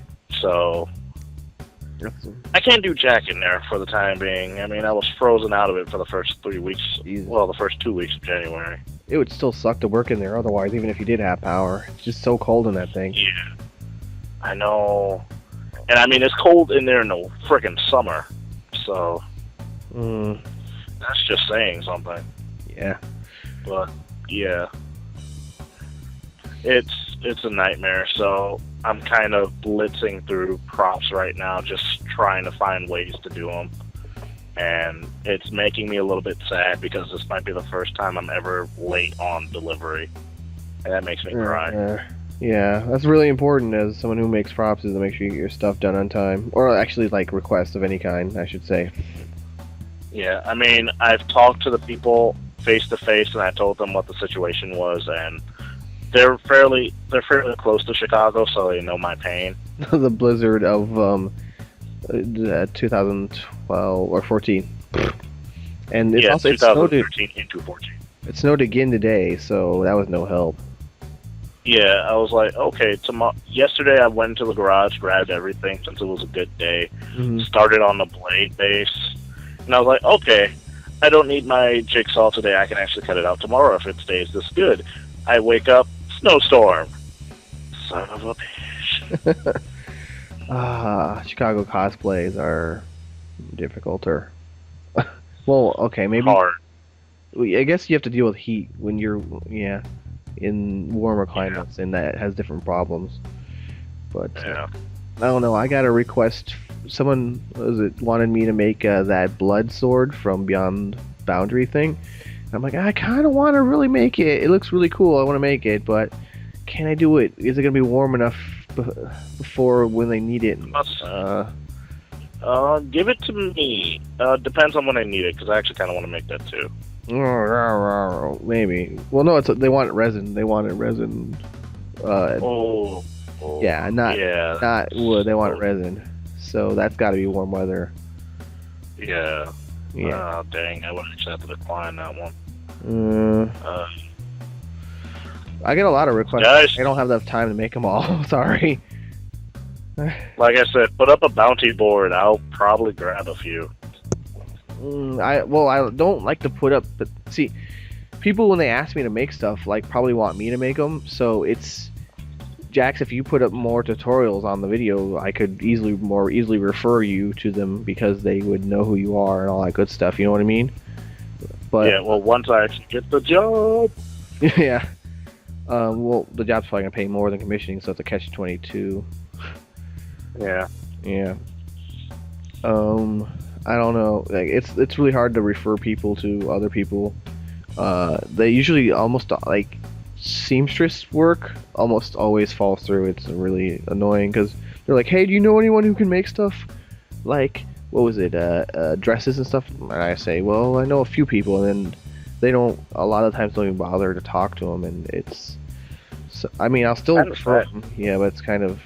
Yeah. Oh well. Like I can't. Right, like I can't sew. Right. And I refer people to you two all the time, so yeah. It kind of makes me. It hurts me. Yeah, I don't hear any of that. I guarantee. Yeah. What is it? Like I mean, even for my own stuff, I even have sales for people that they are referred to me, but nothing. Oh well. So you're making what character are you making a sword for? Xena actually. Oh. Well, actually, there's two swords in front of me right now. The one I'm carving right now is surprisingly a Link sword, but it's a very specific design one. I don't know which game this is. Oh wait, no, it might be even Majora's Mask. Hey, would you be up for doing one of my friends asked me for a Kim sword, a Gadget sword, the Devil May Cry sword, and I already made that sword, so I'm not gonna. It's be boring for me to make again. You think you're up to do that? Actually, yeah, I would love to make that sword. I'll let her know that you'd be up for that. If you want to make it. She's actually a friend of mine from Chicago, so that'll be cool. Yeah, actually be a person, so that'll be a lot easier on me. Yeah. But yeah. Okay. Back to the sword. It's there's a story behind this sword actually. It's alright. It's not Link's full sword. It's what they want me to do is make it for their. Let me see. How old is this kid? 12-year-old nephew. Mm-hmm. And they're trying to give it to him for his birthday because he wants to do Wind Waker, but what they were going to do is make it like Majora's Mask because they're giving him a copy of Majora's Mask for his birthday, which is kind of weird, but it's traumatized the child forever. Yeah, traumatize the living piss out of the kid early so that he can go through life soulless. But anyway, but yeah, they're like, oh, if you want to do Wind Waker, you have to do this. So they're making me make like that weird infinity sword from Majora's Mask. I think it's from Majora's Mask. Is that the one that waves back and forth? I think I've seen that sword. Yeah, like, I think it's so. like it's almost like a DNA thing. Yeah, double helix. Yeah, I've seen that one. Yeah, awesome. I'm actually gonna post that one eventually. Like once the weather starts clearing up, I'm gonna start posting pictures again. But for now, I'm kind of trapped. But anyway, sucks. Yeah. But I'm making that one Xena sword, and eventually in February, I already have someone who wants to pre-order stocking swords, so I'm researching those right now. Okay. Light up or just regular? Just regular. Okay. I actually really want to do light up because I want to start getting into LED work finally. Mm-hmm. Or at least giving me a reason to do LED work. I don't know. Kitty, what you making? Like right now? Am I making right now? Yeah. Oh man, like a bunch of some stuff. I'm working on a couple of nail sets for people. Um, well, one's for myself is steampunk. The other one is like Sailor Moon kind of stuff, and the other one is just like dressy. I think red and black the colors were. And I'm working on my gun holster for my Raleigh Vincent cosplay. Except I gotta wait for the gun so I can actually mold the part that the gun goes in, and so it can sit right. Yeah. So, like, you know, I won't accidentally shoot myself drawing it or something. So excited. Yeah. Wait, so what? I know you did something special for the Sailor Moon ones, or you're planning on doing something special for the Sailor Moons, or at least one of the sets. Oh yeah, the Sailor Moon set I'm doing. I'm basing the one I have the clearest idea about. I'm basing the set on her different brooches, how they evolve throughout the series. And I'm still kind of new to the series, but I'm making it for somebody who knows, like, you know, Sailor Moon inside and out. She's been following it forever, so she told me how many there were, and there were apparently 5 major different ones. And so that's what I'm using. I'm using the 5 major different designs. And you'll just use that design for the nails. That's interesting. What about the steampunk? Because I know you're like, oh my god, I got the stuff for the steampunk ones. Oh, I was looking at Pinterest for steampunk, like really, really nice steampunk couture stuff. Like, not just throw some gears on it, call it steampunk, but I'm talking like well-designed dresses with really nice fabrics and like tail porn. And I started pulling out all the nail polishes I have with the colors I saw, and they were like iridescent burgundies and chocolate and yellow ochre and just dark greens and like antique paper color and all these nice. I just have like a dozen colors picked out, and I've been putting them together, and then all of a sudden my brain exploded. So I'm not gonna put too much detail in it because I actually haven't seen any nail sets that look like what I'm about to put out, and I don't want anybody to steal my idea. Ah. Oh god, that gives me so many horrible ideas. I still Yes, want to do a steampunk costume. A single keyhole or lock and a single gear. None of that. You're going for like more Victorian feel? Yeah, it actually, well, I won't say Victorian because steampunk isn't only Victorian anymore. Ah. But it is on that classical style with the nice dresses. It has the leather. I might actually put like some leather on the nails if I could manage Get to like get that in there.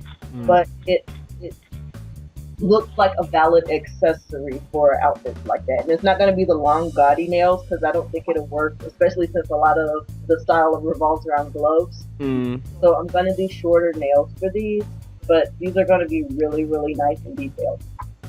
It'll work with like fingerless gloves or like leather fingerless. Yeah. Fingerless gloves or like the bare hands, but there's a lot of people who wear gloves, so you can't really do long nails. Well, I think that would be kind of pointless if you're wearing gloves at all. Well, I mean, never mind. Fair guy. No, I mean, if you're wearing fingerless gloves, it makes sense because you can actually see the nails. You know what I mean? Yeah, that's what I'm saying. I was gonna do the kind of nails that would go with fingerless gloves, or just like a nice cuff or anything like that. It's as valid as an accessory as jewelry would be. We should do a steampunk group. I don't know why, but we should. I would love to do that, but how do you put it? The shoes. I can't wear the shoes. Then do what I'm gonna do. I can't wear. They will destroy her. I wouldn't be able to stand up in them. I'd just be like sitting. It'd be all sit down, kick my legs out, look at my shoes pictures. I literally actually, in any of the shoes. I can stand in like the military flat boots, or like, you know, I could be like a worker or something, and I could wear like the flat leather boots that come up to like halfway up your leg. But those really nice Victorian heels and stuff like that, whew. Like none of them Well- can I wear. Well, I'm doing a mad scientist engineer, so you can join me for that. That would give you military powers. I'll look at some stuff and see if I find anything I really want to do that I would be comfortable doing. Oh yeah, the other thing I can't wear is corsets. It throws my entire balance. It makes her womanly features stick out. That too. Well, I will have to get a custom made corset, and a good one is like $150 minimum, and like usually for me around like $200-300. Yeah. I got a short torso, so I can't buy an off the rack corset. She's also very Yeah. yeah. She's been blessed. I have a lot behind me. Some regular. MC Hammer would be proud. That's what Chris is trying to get at. Yeah. Sir Rick would see me. Oh man. Oh god. So see, for me, I was like I said, I was gonna do mad scientist or engineer. Mhm. And I need to buy boots for myself, by the way, because I can dress fancy, but I'm not gonna dress fancy for a costume. You know what I really have love? Last Exile. Oh my god, I love that too. Oh, the costumes in that anime were porn. Oh my god. This is how we're joygasming over here over awesome like costumes and like I love the ballet fighting, which was crazy. Shut up, I enjoyed ballet fighting. Wait, hold up. I think let me check the. Holy crap! Yes, I found it. Because I borrowed it from Kitsu from last year, and I completely forgot to watch it. You have it? Because I wanted to watch the fun one. Yeah, I'm actually holding this box set right now. I know I put it somewhere where I would not forget, and I put it on my giant collection of Yen Plus. I mean, there's no way I could make like the suits that they have, but I could maybe pull off one of their mecha. Maybe, yeah. The designs are nice, but I don't know how feasible I could do that. Could make that, but it would be a challenge for me. Ooh. I can make you one of those if you want, but There's that cloak with like the slips in the sides where you pop your arms out of. Dude, I want Really one. weird design. I've seen them done amazingly, but that just makes me go, I can't ever make that awesomeness. Like, I'm still lost why the little girl had doorknobs on her head, but Oh yeah, with the sheep girl, or no, was it a lamb? The little toy lamb. Oh, I forget exactly. all I know is she had doorknobs instead of pigtail Or cabinet endings. I got knobs. really confused. Huh? cabinet knobs, giant cabinet knobs. But yeah, They were doorknobs to me. yeah, I thought they were cute. They're like a little thing. That confused me. What the hell you get? I thought she was a robot. Yeah, that does like evoke the feel of little girl robot. Wait, was she a robot? No, No. she wasn't a robot. She might as well have been, though, but she wasn't a robot. Yeah. Oh, okay. Yeah, I thought she was human. She was like a ancient race or something like that. Oh no, she had. Yeah. Never mind. I forget exactly. You're thinking of Eureka 7. You're Yeah. thinking hardcore Eureka 7. Ooh, what did I get in the mail today? I think it was the typical little girl is the key. Yeah. Little girl's the key. Oh. Yeah. Oh, I God. keep that a trope. Little girl is the key trope. Speaking of Seneca, your character just came in the mail, apparently. Who? What? Huh? No, I've been collecting the Gunsmoke Cast memorabilia, and I ordered the horrible Dark Horse Riley Vincent figure. Oh. I have to get the other one eventually. So you're just opening it right now? Yeah, I just found out that it came in the mail. My mom just kind of slipped it through the door. Ah, okay. Yeah. So now I have Mini May, I have Black Suit Rally, I need Red Suit Rally, and that frickin' lighter. Oh, Jax, I was gonna ask your opinion on something because I've been bouncing back and forth about it. Rally's shirt. You know, I have the camel color jacket. Mm-hmm. Should I do the dark green skirt or the black skirt because depending on what you reference. Shortest skirt. Knives is saying the shorter skirt. Just the color. What were the colors again? Because Knives is like try to subliminally whisper shorter skirt. Usually I would agree, but I actually want to know. I'm on staff, so I'm gonna make that skirt as short as it can be and still be decent, but it has to be decent. But it's either dark green, like almost black dark green, or black. And it's like I kind of want to do color in it, but you know. Yeah. I would say because it is rally, usually I would honestly say black. It's Black? either brown or it's either brown or black with her. Okay. Cause like Yeah. I looked at the anime and I looked at like the comic book art and all that stuff, and like sometimes the skirt is black and sometimes it's dark green. Yeah, And I have it's both like fabrics. stupid. Huh? And I have both fabrics, so it's just like which one do I use? I would say black.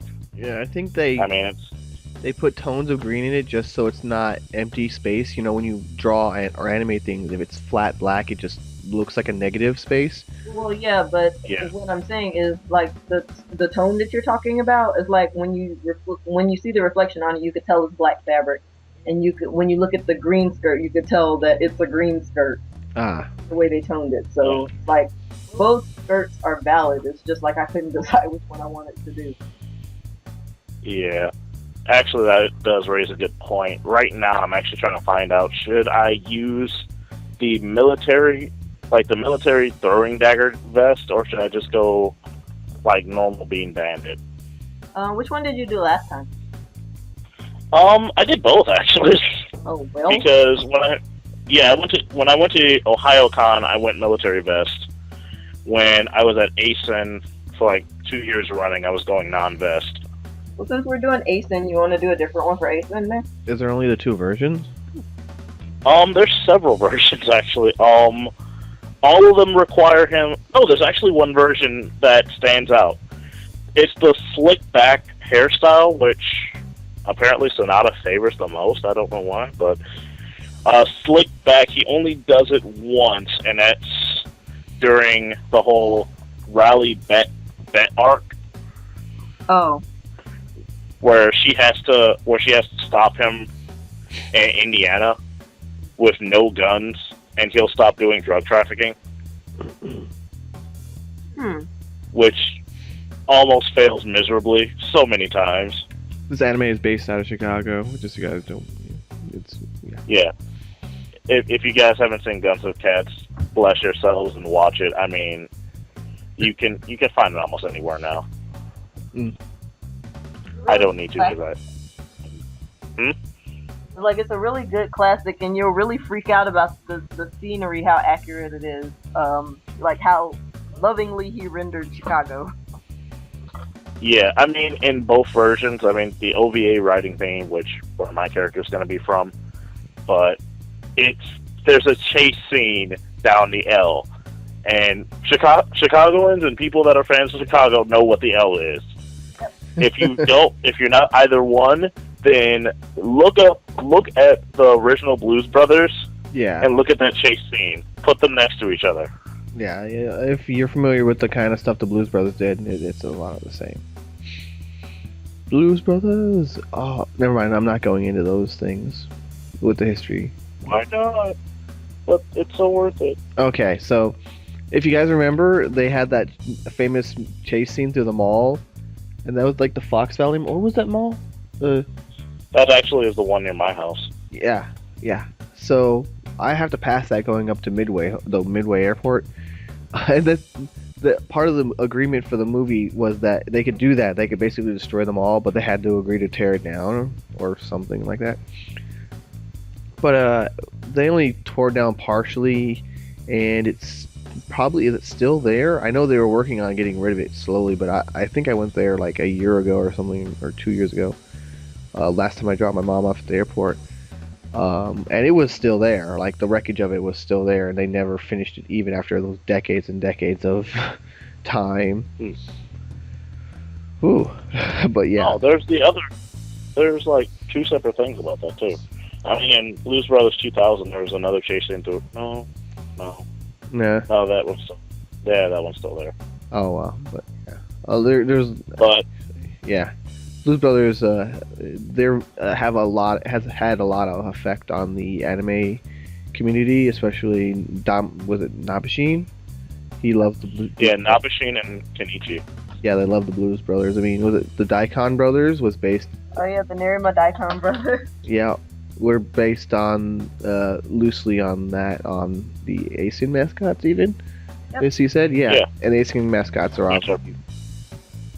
based on the Blues Brothers. They're based on the Blues Brothers. So I mean, it all ties in. A kind of iconic Chicago kind of thing. Yeah, I mean, I actually found out something kind of creepy. Mm. The actual store that the Guns of Cat shop is based on is on the north side. Oh yeah, all that stuff is still around. Yeah. Yeah, but after the manga finished, the original, Mm-hmm. the owner of the Guns of Cat shop went out and actually air bolted the S to the cat part of the sign. It made my day when I found that out. Oh. Oh well, I'm pretty sure that it's not actually in business anymore, right? Yeah, it actually went out of business in 2011. I cried because I mean- I got to see the shop once. Yeah, I mean, yeah. The business it's time happens, and oh well. It was Yeah, still I have a Polaroid of it somewhere. somewhere. Oh wow. I don't know. Oh my god. Yes.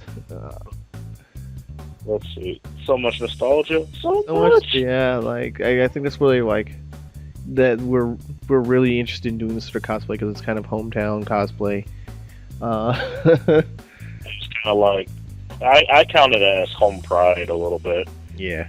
because it's rare. I mean, there are only two Bean Bandit cosplayers that I can count off the top of my head, and I'm one of them. Yeah. It's kind of, when was that made? Like in 2000 or 95? 80s. Oh, the 80s. Yeah, around then. Yeah, it was in the 80s. Yeah. So. Riding Bean was the 80s, and Denso Cats was I want to say early 90s. Mm. The manga got finished around early 2000s, I want to say. But Yeah. yeah, no, actually, yeah, the manga got finished, and then Sonata announced at Asen a couple of years back that he brought out a finale for it, which was Guns of Cats Burst, which I still need to read. Oh well. That's another 30 minutes gone by. You guys want to take a quick break while we take a breath, and we'll get back to these guys after a quick word from our Yes. sponsor. Yeah. Sure. Unless Seneca, you want to say anything? No. Yeah. Well. Okay, it's an agreement. The RARs are in agreement. See you guys. We'll be right back. Woo-wee! Come on down to Big Bob's Mecha Paint, Detail, and Wash. Been fighting kaiju all day, got blood and crud and all in your servos. We got a specialized team to take care of you, make it good as new. Deal with some psychological trauma, we got an on-staff psychologist to deal with your inner monologuing and exposition. Been walking through the city all day, got crud in your shoes, be it rubble, pedestrians, or cars. We ask no questions, we take care of it clean as a whistle. Nothing strikes fear into the hearts of enemy like the cucaracha blaring at 60-foot speakers. We got all your giant robot needs here at Big Bob's. Back, and we have the word from our sponsors. Raw! Okay. Evil baby carnage. No. Yeah, we got horrible things. Don't worry about it. It's not related. It's just horrible. Horrible thing. Horrible things. Oh, Chris, can I have one? if you give birth to it, it's all yours. No, I want to build one. All right, so this week's material is poster board. Woo! We're moving up in the world. We need cardboard. We're gonna do poster board. It's a big brother of cardboard of awesomeness. Wait, Yes. poster board or foam board? Oh yeah, foam board. Sorry, foam board. It's foam board. Yes, with the Same foam. thing. No, well, no. Poster board is just the paper that you. It's thick paper. Poster board's like thick paper. Foam board is thick paper, foam, and then thick paper. Foam poster board. Yeah, foam poster board. Yeah. No. Yes. Yes. Yes. Mm-hmm. Okay. I mostly work with this. It was detail bits, and I recommend it quite often to people who are beginning and they have like big sheet things, like big bright colored stuff, and they want something light. And usually, a lot of people don't want to work with plastics or wood or whatever the case may be, but they still need something that's nice and rigid. So I mean, poster board would be a good solution for the average person, and you can find it at like craft stores pretty easily, right? Anywhere, actually. Yeah. Yeah, and I mean, Joanne sells about a bulk. yeah, it comes in a bunch of colors, and I mean, you kind of save maybe you save on finishing it because it's already that color, instead of painting it or doing whatever you want to finish to cardboard. You know what I mean? But it's basically paper, so it's easy to paint. Yeah. Yeah, I mean, a little bit of Mod Podge won't kill you, but Yeah, I mean, it's especially optional. for solidifying it. So I'm gonna. How much, Jackson? What do you think of it? I mean, when I first started, it was kind of one of the first materials that you kind of threw at me, and I was like, oh, okay. Wait, I threw at you? Yeah, you actually told me to try it first, and then I told you, okay, I built like 4 things out of it, and then I gave you my critique on it. What'd you build out of it? I built like a guitar out of it, actually. Oh, okay, I can see how you could do layering and stuff. Yeah. A guitar, some balsa wood, and some nylon string, and there you go. So, what part of the guitar did you use it for, really? 90% of it, actually. Like I said, the only thing the balsa wood was for was like the neck of the guitar. Oh, okay, because that makes sense. I think one of the problems that Seneca has with it is that it's a rigid material, and what would you say, Seneca? Oh, well, I haven't used it in, well over a decade. I definitely used it a lot when I first started cosplaying because you work with the materials that come to mind, and one of the things about evolving as a cosplayer is you kind of like, you go your school project route, and then as you learn more about materials, you kind of grow out of stuff. But when I first used it, it's great for signs. It was, I forgot what I even made with it. But the thing I didn't like about it was kind of like cardboard, is that when it bends, if it gets a crease in it, it's creased. There is no stiffening it back up without like a decent amount of work. I mean, to be fair, if like plastic breaks, it's pretty much screwed. You know what I mean? Yeah, I mean, it's basically like 2 pieces of poster board with like some foam sandwiched in between it. And so creasing the foam kind of breaks it down structurally. And that's true about like anything that's rigid. But that was the thing that I found frustrating about it. And the other thing that I found frustrating was it doesn't bend. Like, you can't curve it very easily.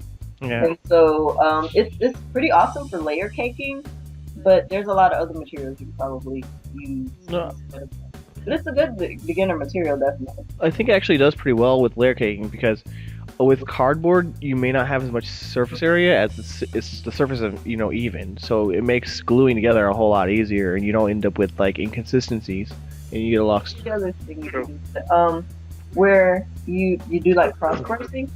Oh yeah. Building over it. That's another good way to use it. I see a lot. For things. I see a lot of people using stuff like that. They'll do like the frame for a 3-dimensional object, and they'll fill it in with foam. If that makes sense, like you make those. Damn.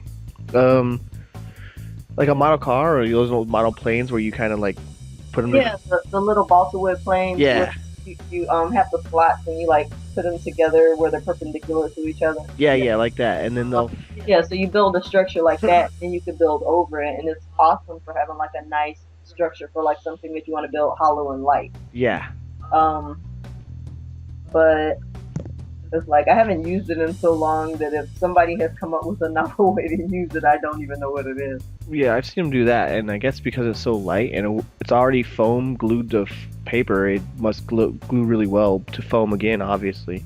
Yeah, with layer caking, the one thing that's kind of annoying with that is you have to cut out all your pieces and then layer them together instead of layering them and carving it like you could do with pink foam.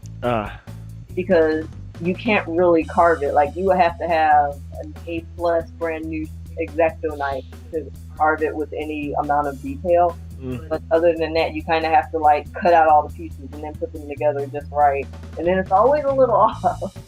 So it takes a lot of work to get, the effect you want sometimes. But yeah, I used to, when I did work with it, which was like a whole 4 years, I did as much as I could with it, but I grew out of it. Now, you know that when I work with... Sorry, Jax. As soon as I'm done saying this, you have a go, okay? Okay, so when I did the giant foam sword tutorial, I used MDF as the main, support for the structure. It's like a rigid material. And I made the foam oversized to make sure that it overlapped, because I knew that the foam had to be bigger than the wood, because I couldn't sand the wood down. It would just destroy the foam first, because obviously it's softer and I can't sand the wood. It would just destroy the foam. Right. Yeah, if that makes sense. But I think that if you have a project that isn't necessarily needs so much structural support, and you used the poster board as the defining features, because it's already foam and paper, it would sand more evenly. You wouldn't have to deal with the inconsistencies, and you could then finish it with whatever you wanted afterwards, instead of running into like hitting hard wood. You know what I mean? Yeah. Even when like dabbling with poster board, I get it has its merit, and my God, I've seen really, really, really good stuff come out of poster board. But again, wood is kind of my go-to. I think it's much better. You can use it in the same way you can use foamies when you're doing paprika, peppercraft tool. Papercraft. Just say paper. Paprika. Just say papercraft. Just say it. It's okay. Paprika. I'm just To kill him over this. Yeah, I'm just gonna destroy your brains because I'm just to say paprika. But yeah, you can get all, especially like angular work. It's really good work. Like just the same way as cardboard is, except you get a way better finished material, or it's way easier to finish in the same way that if you were doing cardboard armor or a prop or some sort of thing like that, you could do with the foam boards. And you can also do really easy darts with it. So you know how it's really hard to finish foam, like EVA foam? Or is it EVA? Or yes. Foamies. Anyway, foamies. Yeah. Or I mean, both are kind of tricky to finish. Yeah, so you have, when you're trying to join multiple pieces together, you can run into parts where, like, the edges show, right? Because it's really hard to cut at an angle and get flat, butted up pieces of material. But with foam board, you can actually leave darts and extra folding flaps on the material. So you would cut out your shape you need, right? And then you would then outline it by, say, a 1/4 inch or maybe a little bit more. And you would then cut away one side of the foam and also the foam leaving the other paper side, right? So that's going to be your tab. So it's already got like a way to build in tabs. I see a lot of people worry about the finishing on the edges, but if you use that tab method, you can kind of just fold it over the exposed foam and it finishes up fairly easily, Right. I actually And- learned that from a terrain tutorial. You know, we talked about Warhammer, like the Warhammer terrain tutorial, and they're building little houses. So if you're working with it in that way, you can always put the little tabs on and finish your edges and make them real nice and clean. Especially with jointing, yeah. If you know what you're doing with jointing. And speaking of, Mhm. I was actually, while we were going through this, I was actually looking up tutorials with foam board, Mhm. and it sounds weird, but a lot of people are currently anyway. Well, in the sword business, are using it mostly for like guns, because the detail, like sci-fi guns, details on sci-fi guns, or even Stone Age weaponry. Mm-hmm. Oh, it's Just the doing extreme. range weapon, yeah. Yeah, Right. just the extreme differences that you can do with the two. But the smoothness of the like cybernetic guns are actually really surprising. Like you would not expect it. I could see it being used exactly how you do layered PVC, you know? Right. And is there varying thickness in foam board? Because usually I see it's only a quarter inch. Otherwise, not Yeah, really. you can get it quarter inch, you can get it full inch. Really? Or Marshall's, yeah. Huh. My sister actually was telling me that you can get half-inch foam board at Marshall's. Oh, okay. I have to look it up, but Mm-hmm. there's a Marshall's not that far away. I'll actually go there tomorrow and give it a look-see. Yeah. But my God, if she's right, then my God, I've been going about this all wrong. I might actually do a couple of things with it because she's saying it's really cheap too. So, Yeah. And I think well, I mean, I really like materials you don't have to paint for, say, futuristic work. Like PVC, you can get in multiple colors, and I guess foam board is the same thing is true. That you don't need to paint it, so you end up with a super pristine finish because that's factory made and finished evenly, completely.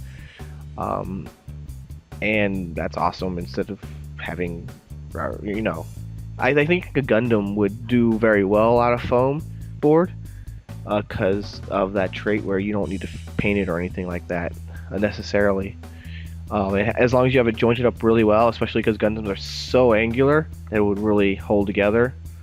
As long as you have some kind of support on the inside, it would be very, very true to the art style. and it would actually be still sharp too. Yeah. Like depending on, like the original Gundam. I'm talking like Shield and Gun Gundam. Yeah. That one, I've seen a lot of foam board ones out of that material actually. Mhm. Let me see if this link still works. I think Because- I've seen vinyl over foam, but then you run into the problem of the darts. When you're doing that, you have to make sure your darts are really clean and hardly noticeable. With this, that wouldn't be a problem because the coating's already on it. Right. But let me see. Here we go. Not only your darts, but like actually putting down the vinyl. Yeah, you can get unevenness and bubbles, especially with the glue and stuff, if you don't put it on extremely cleanly. Nope. Wait. Yeah. Okay. I guess I'll. Art here. should Okay. be. Yeah, like the real classic Gundam, and I think everyone thinks when they hear the word Gundam, that would do extremely well with this. Is this made of poster board or foam board? Sorry, I keep saying poster board. Foam board. It's either poster board or cardboard with vinyl coating, but they.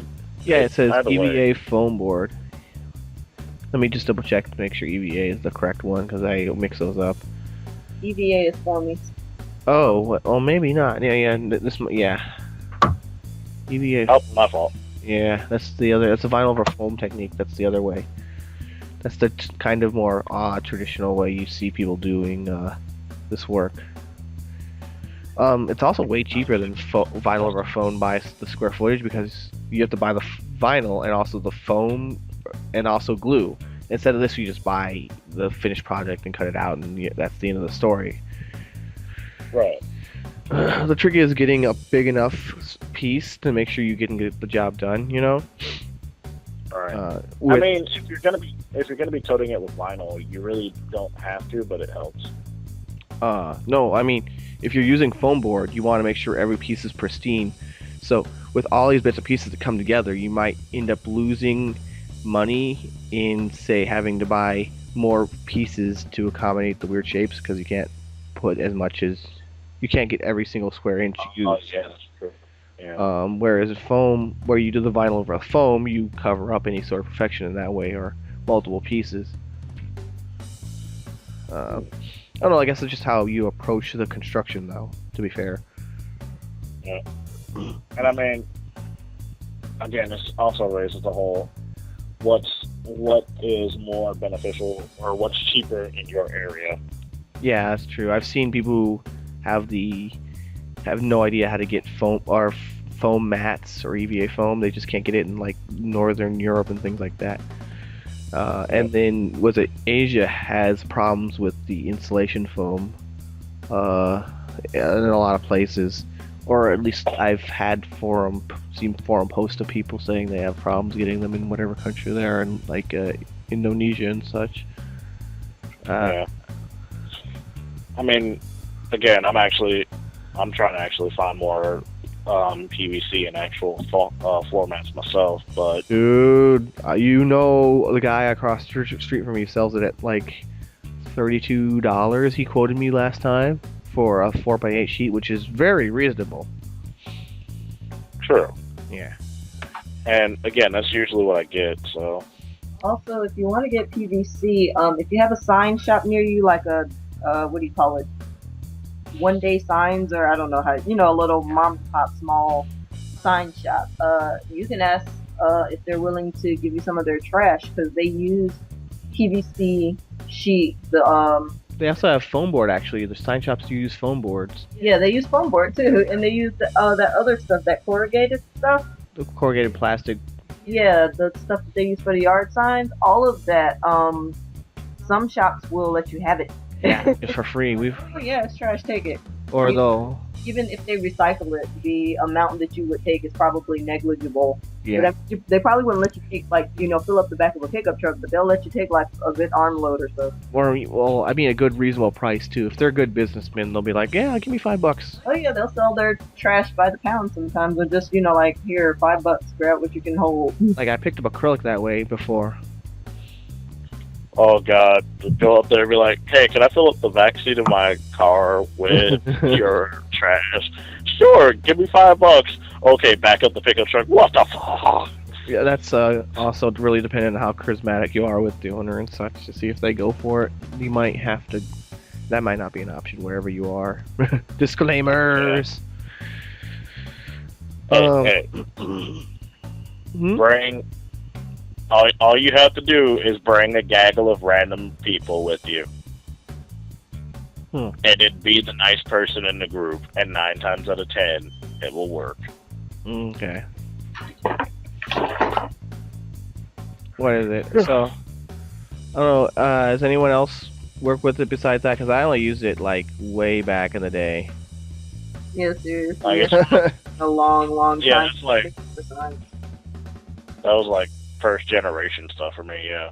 Yeah, I like to recommend it with a lot of angular requests and things like that when people ask for help. But when you want curved, it's really not great for doing curved work. Yeah. It's really. I wish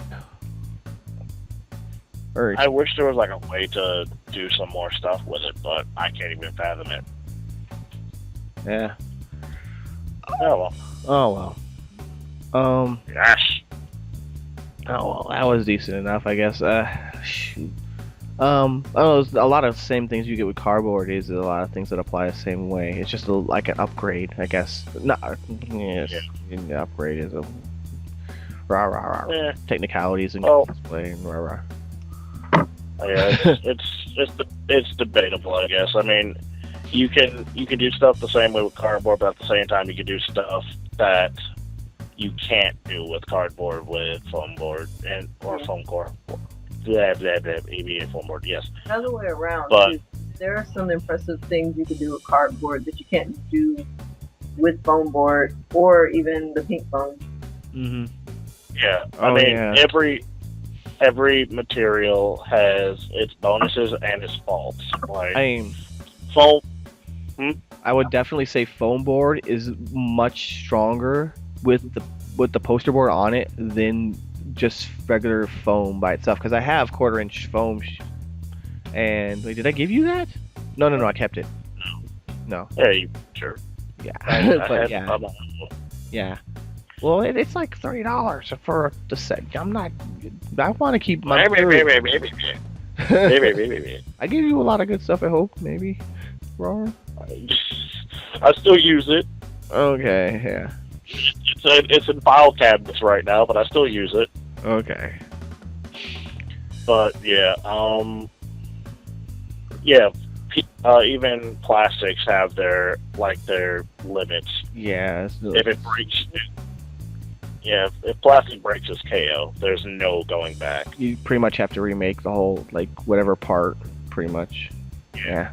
But if it's foam, I mean, you can probably just rip that chunk off and remake that piece and then plop it right back on, or even better, just put some Bondo or something over it. And even that you have to treat. But if you have cardboard and you Bondo over it. Hey guys, Slag here. Are you a badass with a cold shoulder? Come to Slag Shoulder Loli Emporium. We have all kinds of lolis in stock. Small lolis, big lolis, loli lolis. Yes, guys, that's a real thing. We have so many lolis. French lolis, Brazilian lolis, American lolis, European lolis.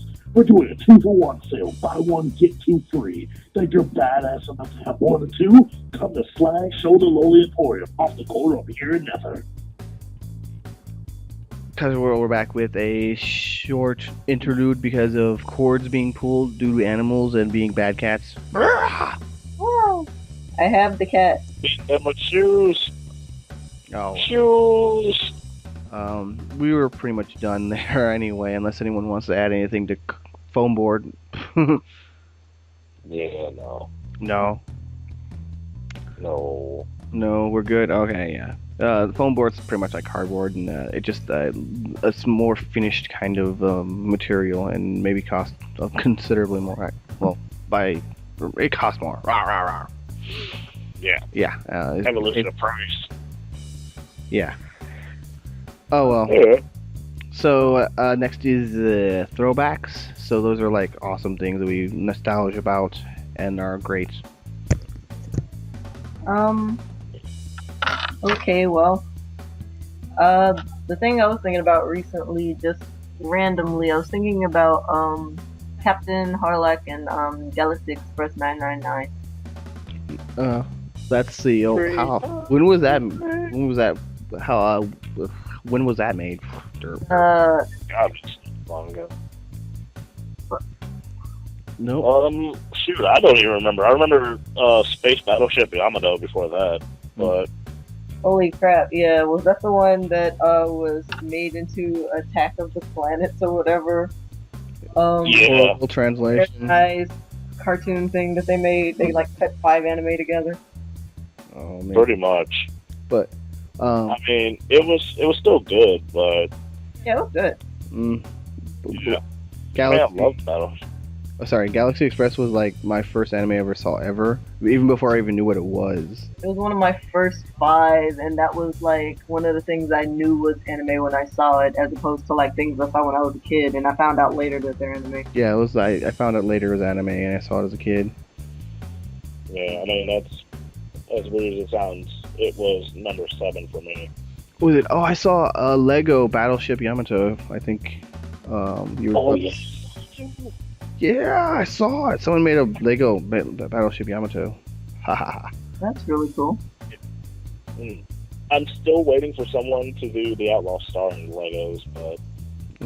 Maybe. But I like Lego, so I saw that. But that's probably why I saw it. Not because I'm not a huge thing into the Yamato. Also, to answer your question, 1978. The 1978. Woo! I don't think that's really old. Wow, that's older than I'll probably anyone listening. Or almost. Well, if you think about Kimba the White Lion and Astro Boy and Speed Racer, I mean, that's pretty old. I don't know if anyone watching or listening to this will be old enough to have been watched it when it first came out. Yeah. Leave a comment if you, yeah, leave a comment if you were actually that around for that, because you are an old pro. We are not worthy to be a part of your presence. I am old, but I didn't find out about anime like and knew what it was till I was about 20. So Oh man. like I was around anime and I like idly wondered what is this art style, but I didn't really get any good hard learning about it till I was 20. Mm. Thank you again, the Anime Lovers Encyclopedia. Oh, yeah. Seriously, that book, I found it at the library and I was like, holy crap, this is all the stuff I've been seeing. I figured it all out. I found out about ASIN, the Right Stuff International, and one other company. It was like one of those little stores that sold anime online, but it was like the only one at the time. Mm-hmm. All at the US same. manga. I literally found out about ASIN 2 weeks before the con, and I made my cosplay. Oh man. I got 2 stories now apparently. Crap. Mm-hmm. You This want is your fault. what? It's my fault. I found out about ASIN through my dad. It's kind of weird, but alright, so he's not a diehard anime fan, but he does love the art style. Mm-hmm. I mean, the first movie that he made me sit down and watch with him was Akira. Okay, Akira's pretty good. Yeah. Yeah.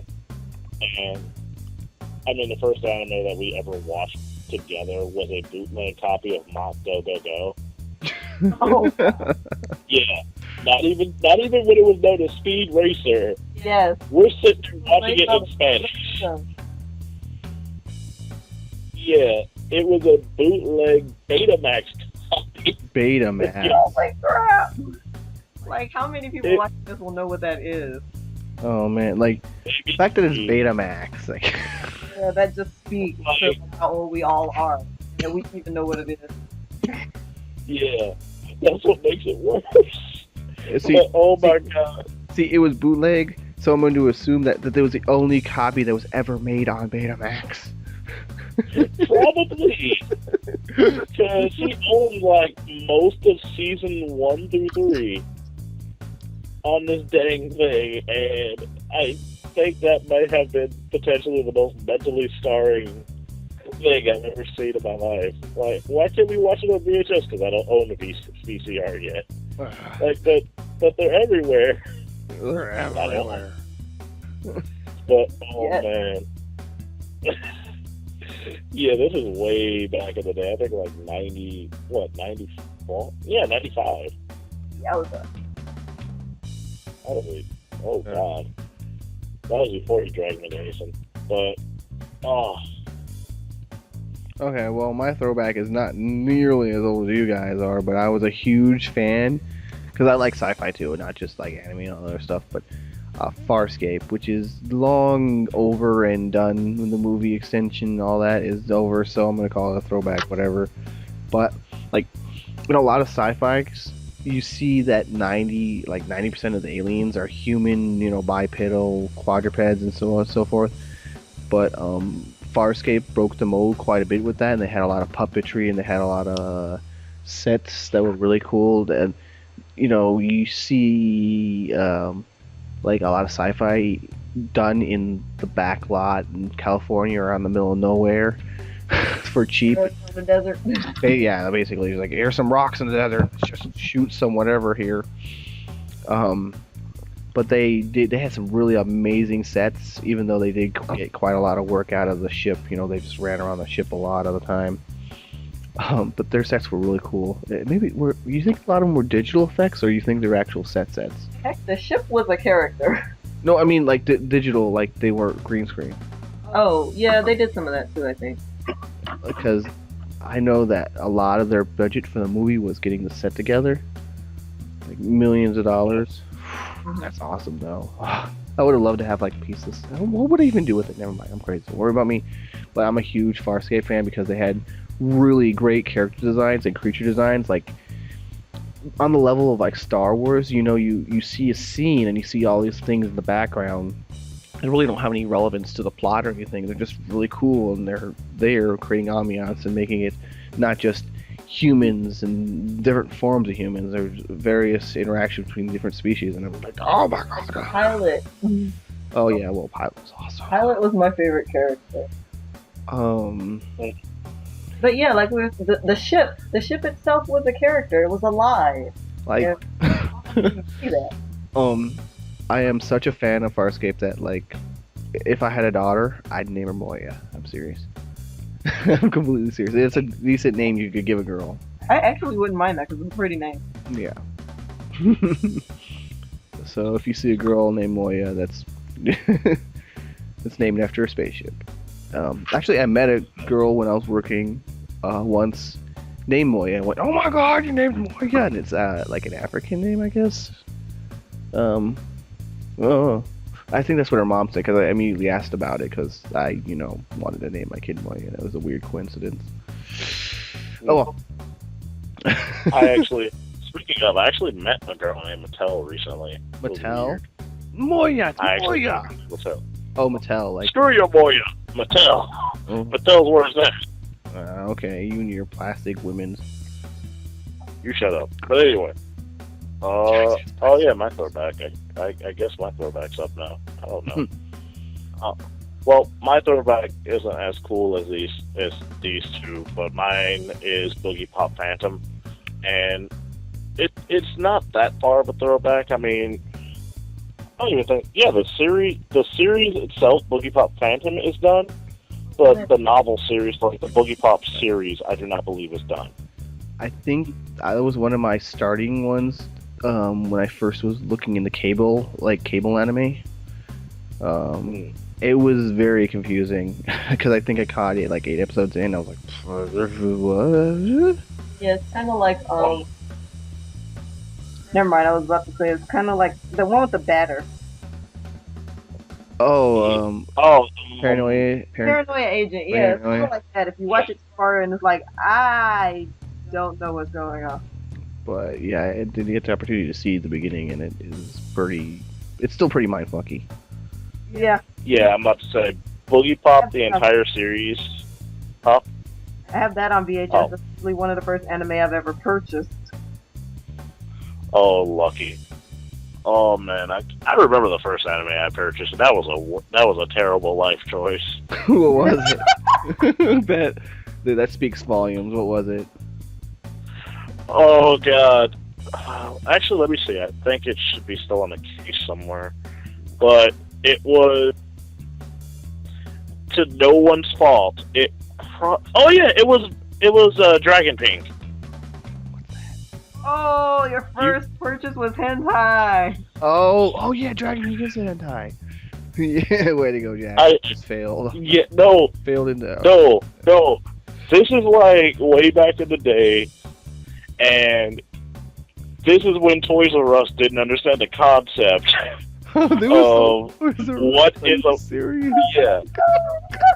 This was like it was a huge controversy for a long time that Toys R Us sold hentai on accident. Oh. Yeah, America understand. Yeah, they understand now. No, the reason they pulled every anime off the shelves for like maybe a month is because of this and a horribly dubbed yaoi. Oh my god. Oh god. Something about sailors, that's all I saw. But I hope it wasn't Sailor and the Seven Balls. I really hope it wasn't. No, it wasn't that. No, that Thank was way God. later. That was no, thing. No, that was FY. Yeah, that was FYE. FYE got caught on that one. But no. So okay, Dragon Pink and Dragon Half were sold at Toys R Us at this time. Yeah, I have Dragon. And I do too. I have both of them now because now I know the difference. But there's a very important difference, boys and girls. That's why you research anime before you buy it. Or do what I do and just blind pick. But this one looks good. But This one is obviously a good idea. Get home, watch it. This is obviously a bad idea. But no. So I'm in Toys R Us as a little kid, and My little kid. What? How old is this? Be more specific. What? How Okay, I old was is about, I want to say 10 years old. That's little enough. Yes. Yes. So I see Dragon Pink and I see Pikachu's Winter Vacation next to each other. Oh God, what have they done? So in my mind, I'm like, okay, Pikachu's Winter Vacation is like $15. It's also pretty shitty. Dragon. I have both of them. I can assure you it's terrible. But Dragon Pink, on the other hand, is $5. I'm going to use my brain and buy the cheap one because I look at the cover art. There's a cute pink hair, like cat-like girl on the cover, and I'm like, oh my god, this might actually be cool. And on the English cover, the original English cover, it says a choose your own anime adventure. So I'm like, dude, this sounds cool. It sounds like Goosebumps. Yeah. So I bought it in my infinite level of genius, went home on our old big screen tube TV, popped that sucker in at full blast. I never freaked out so hard in my life.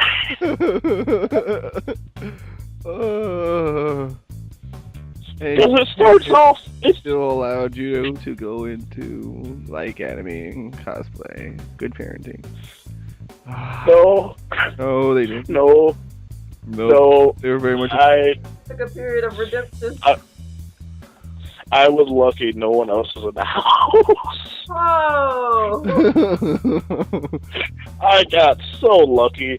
What made it worse was my mom was just pulling in as they get to the holy crap moment. And I'm like, no. Nothing else. I'm just sitting there thinking to myself, this thing better not get stuck in the VCR. I will personally throw this thing out the window. Oh man. And that was my first anime purchase. No. Lesson learned, kids. That is a great Look at the ratings. Wait, there was a Look at the rating rating. system on that. And they let you walk out of there. No, Oh, back then there was no rating. Oh, okay. Nowadays, for the love of all that is holy, pay attention to the ratings. Yeah, they didn't rate a lot of anime when it first came out. Yeah. Yeah, there was a giant purging, Yeah. and it was. I mean, Bible Black got away with being sold to minors for about 4 weeks, and that happened. But we are completely off topic of Boogie Pop. Yeah. Boogie Pop Phantom's still pretty cool, even though I did probably watched it 3 times and didn't maybe only got like a third of the plot that was going on. I'm assuming because there's a lot of layers to that thing. Yeah, it's for anyone that doesn't know, Boogie Pop kind of makes you slowly realize time is never linear. I mean, the first episode of the series is legit the first episode of the series. It actually takes place after Boogie Pop and others, but I put that right in next the to second. like Lane. Oh yeah, Lane will destroy you. Yeah. I have that one too. But I want that one actually. But yeah. But like I was saying, the first episode of Boogie Pop is in fact the first episode. The second episode, on the other hand, is considered the final episode. Ah. And then the third episode is considered the fourth. Okay, I think I need to watch it again. Yeah. Listen to it with the director's commentary on if you have that version. It helps probably. Because It's a the directors are like, Yeah. huh? We're lucky to find a machine that plays the damn thing. Well, I'm gonna buy it again because everything that I have on VHS I've been meaning to replace with DVDs. I when I bought Boogie Pop, because I was like, that's not Phantom in Japanese, but in English, or like it's called Boogie Pop Phantom. Apparently in Japanese it's called Boogie Pop Does Not Smile. Yeah, it's supposed to be because it's Boogie Pop and others, and then Boogie Pop Phantom is supposed to be the Boogie Pop Doesn't Smile series or the OVA. Yeah, that's what But I they'll have. never. I have to see Yeah, it. but because of how Boogie Pop sold in America, I don't think we're ever going to get Boogie Pop versus the Imaginator, which would have been the coolest Boogie Pop series ever. I'm pretty sure you can at least get a sub, like a fan sub, right?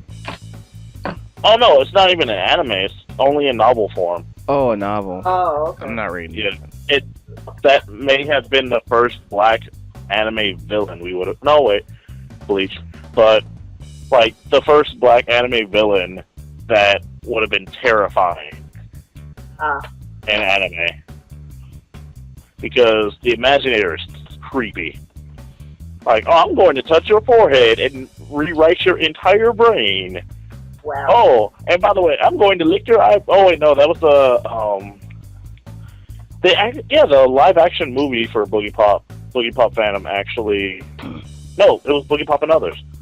The live action movie that they came out with for Boogie Pop Yeah, is with the actually eyeball Huh? with the eyeball licking. Yeah, the Manticore. I laughed so hard when I realized they actually found a way to do the eyeball lick. Yep. Ugh. Oh, Yeah, you had to think about that.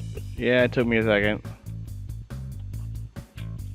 Eyeball licking. Yay, guys. That's a But fact. yeah. And I think I read somewhere. I don't know if it was a real fad. That might have been blown out of proportion. I hope it was blown out of proportion. Just You can get. I don't know, but that's how. Oh, the things you can get in your eye from that. Tongues are nasty. Well, the girl was dead, so. Well, no, I'm talking about like that does not help. or like kids were licking each other's eyeballs or something. It's like supposed Two to be. things. How the I don't know. How the heck You probably still find articles on it because it was fairly recent. Why would you do that? And who is stupid enough to let someone sit there and do it? I don't know what combination of drugs and alcohol. Drugs and stupid. Like, Well, that, drugs and stupid have to be involved. Like, I don't think you can bottle stupid. Is that a thing? attempts have been made apparently. Oh my god.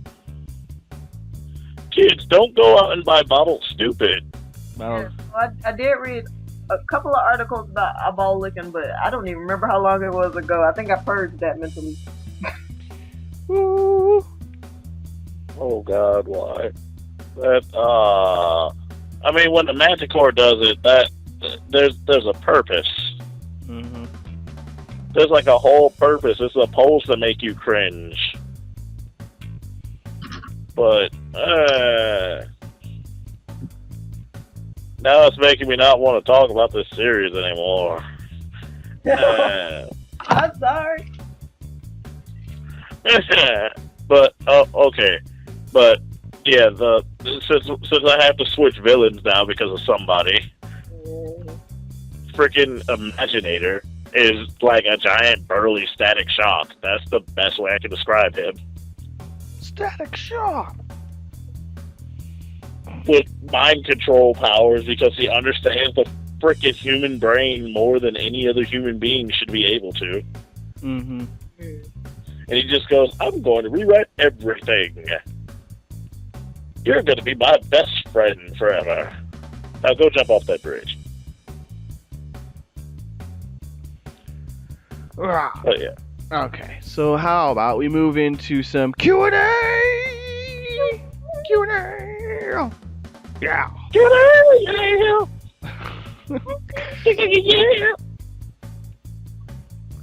All right. So who wants to lead off the Q&A?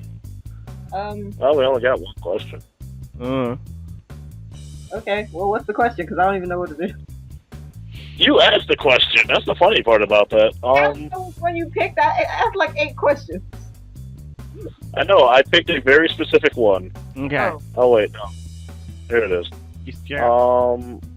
Yeah, I'm trying to find it. I know you again. have it because you got it like right before we started. I know, but I copied and pasted every single one she posted. Now I'm mad. Give me a second. I can just pull it up from here. All right. How about you pull one up from memory? Pick one. I'm Pick one. pulling up one from memory. I'm not doing that. You shut up. Stop rushing me. Man, All you right. didn't even post it. You didn't even put it on the dang sheet. No, well, I'm not gonna put a link to it. It's just a question. I'm very sure they can hear it. They don't need a link to like. Okay, here we go. Text. I found it. You just. Mhm. Okay. Everybody has a tale of drama. What was the worst accident you've ever had while making a cosplay? How about the most hilarious? Oh. Okay, Seneca, you look like you want to do your dimples say hey. Just remembering that I asked that question. Oh, okay. So, what do you have for us then? For me? Yeah, answer. What was the worst? Wow. Let me see. My tale of cosplay trauma. My first time using a hot knife. I did That not. just sounds I- like a I- nightmare. I overestimated the hot knife, or at least how fast it would melt the material. So I was actually like forcing it because Use completely inexperienced. It was my very first time doing it. hot knives. You let the heat melt through it. You don't push It's through kind it. of like a Dremel. You let the tool do the work. If you're pushing on the blade, you're doing something wrong. Yeah, you guide it and let the tool do the work and let it do it at its pace. So Any faster is very bad. quickly, when the blade went flying out of the plastic and sliced me across the side, and I'm like, oh, okay, it's not that bad. It's just a little burn scar. No, it was about half-inch deep. And so I get up and I'm like, okay, I'm gonna go put some stuff on this so it won't get infected. And when I stand up, I pretty much opened the wound Ugh. and it started bleeding profusely. So now I'm panicking. Ugh. Now it hurts. Yeah, it started hurting like fairly quickly. It was more like I'm looking at the blood and it's hurting psychologically because it's weird. Yeah, and like it burns the wound, so it took her jostling to actually get it to bleed. Granted, cauterizing does hurt. Ooh. I mean, you're cooking yourself, but it hurts a lot more when you open it. I'm pretty sure I was half-inch at the deepest spot, right? Yeah, that was. I didn't realize at the time that I had also cut my hand, but I was too busy focusing on my leg. So I have a permanent scar across my thigh, like right above the knee, and across my finger, my index finger, right across the knuckle. Ugh. Yeah, be careful with those guys. I had blood all over the place. My mom freaked out when she got home. Oh, yeah. Ooh. I'll go next because man, I deal with some chemicals, people, and so I was working to coat foam, and a lot of people use say Bondo or fiberglass or yeah. I remember the story.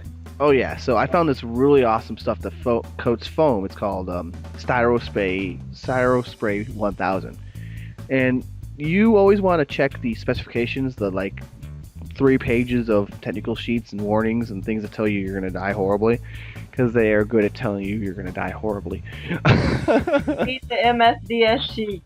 So one of the things that you get with these chemicals is sensitization. So Yeah. I was of course using gloves and chemical gear and all those things, but it would occasionally get on my skin.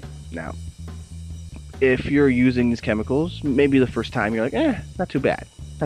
And I was thinking, okay, these people are flipping out about these chemicals. And I'm pretty sure if someone's listening to this, they might think the same thing when they're using these chemicals too. Like, oh, it's no big deal, The first 2-3 times, it's not a huge deal. Around about the 4th time, I got a reasonably bad rash. We're talking say 3 or 4 square inches. So I said, oh boy, that's pretty bad. It's really itchy. But that's when I started really using the chemical gloves and the full body paint suit that I would throw away. So when I was using the foam coat, I would spend, say, about $15-$30 on protective gear that it would throw away because the chemicals were so harsh that you just couldn't keep them around. You couldn't use them a second time. There was a risk of exposure and so on and so forth. This applies not just to styro spray, but to other chemicals you might be playing with too. That I also got rid of because of it was just not worth the risk. I'm not going to die or get horribly debilitated for cosplay. Sorry guys, I don't really. That my cosplay love is not that much. But what really broke it was a drop of it, or like a small amount of it, got through my chemical gloves, got through my chemical suit, onto a spot on the inside of my wrist about a square inch, and it just spread over my entire body.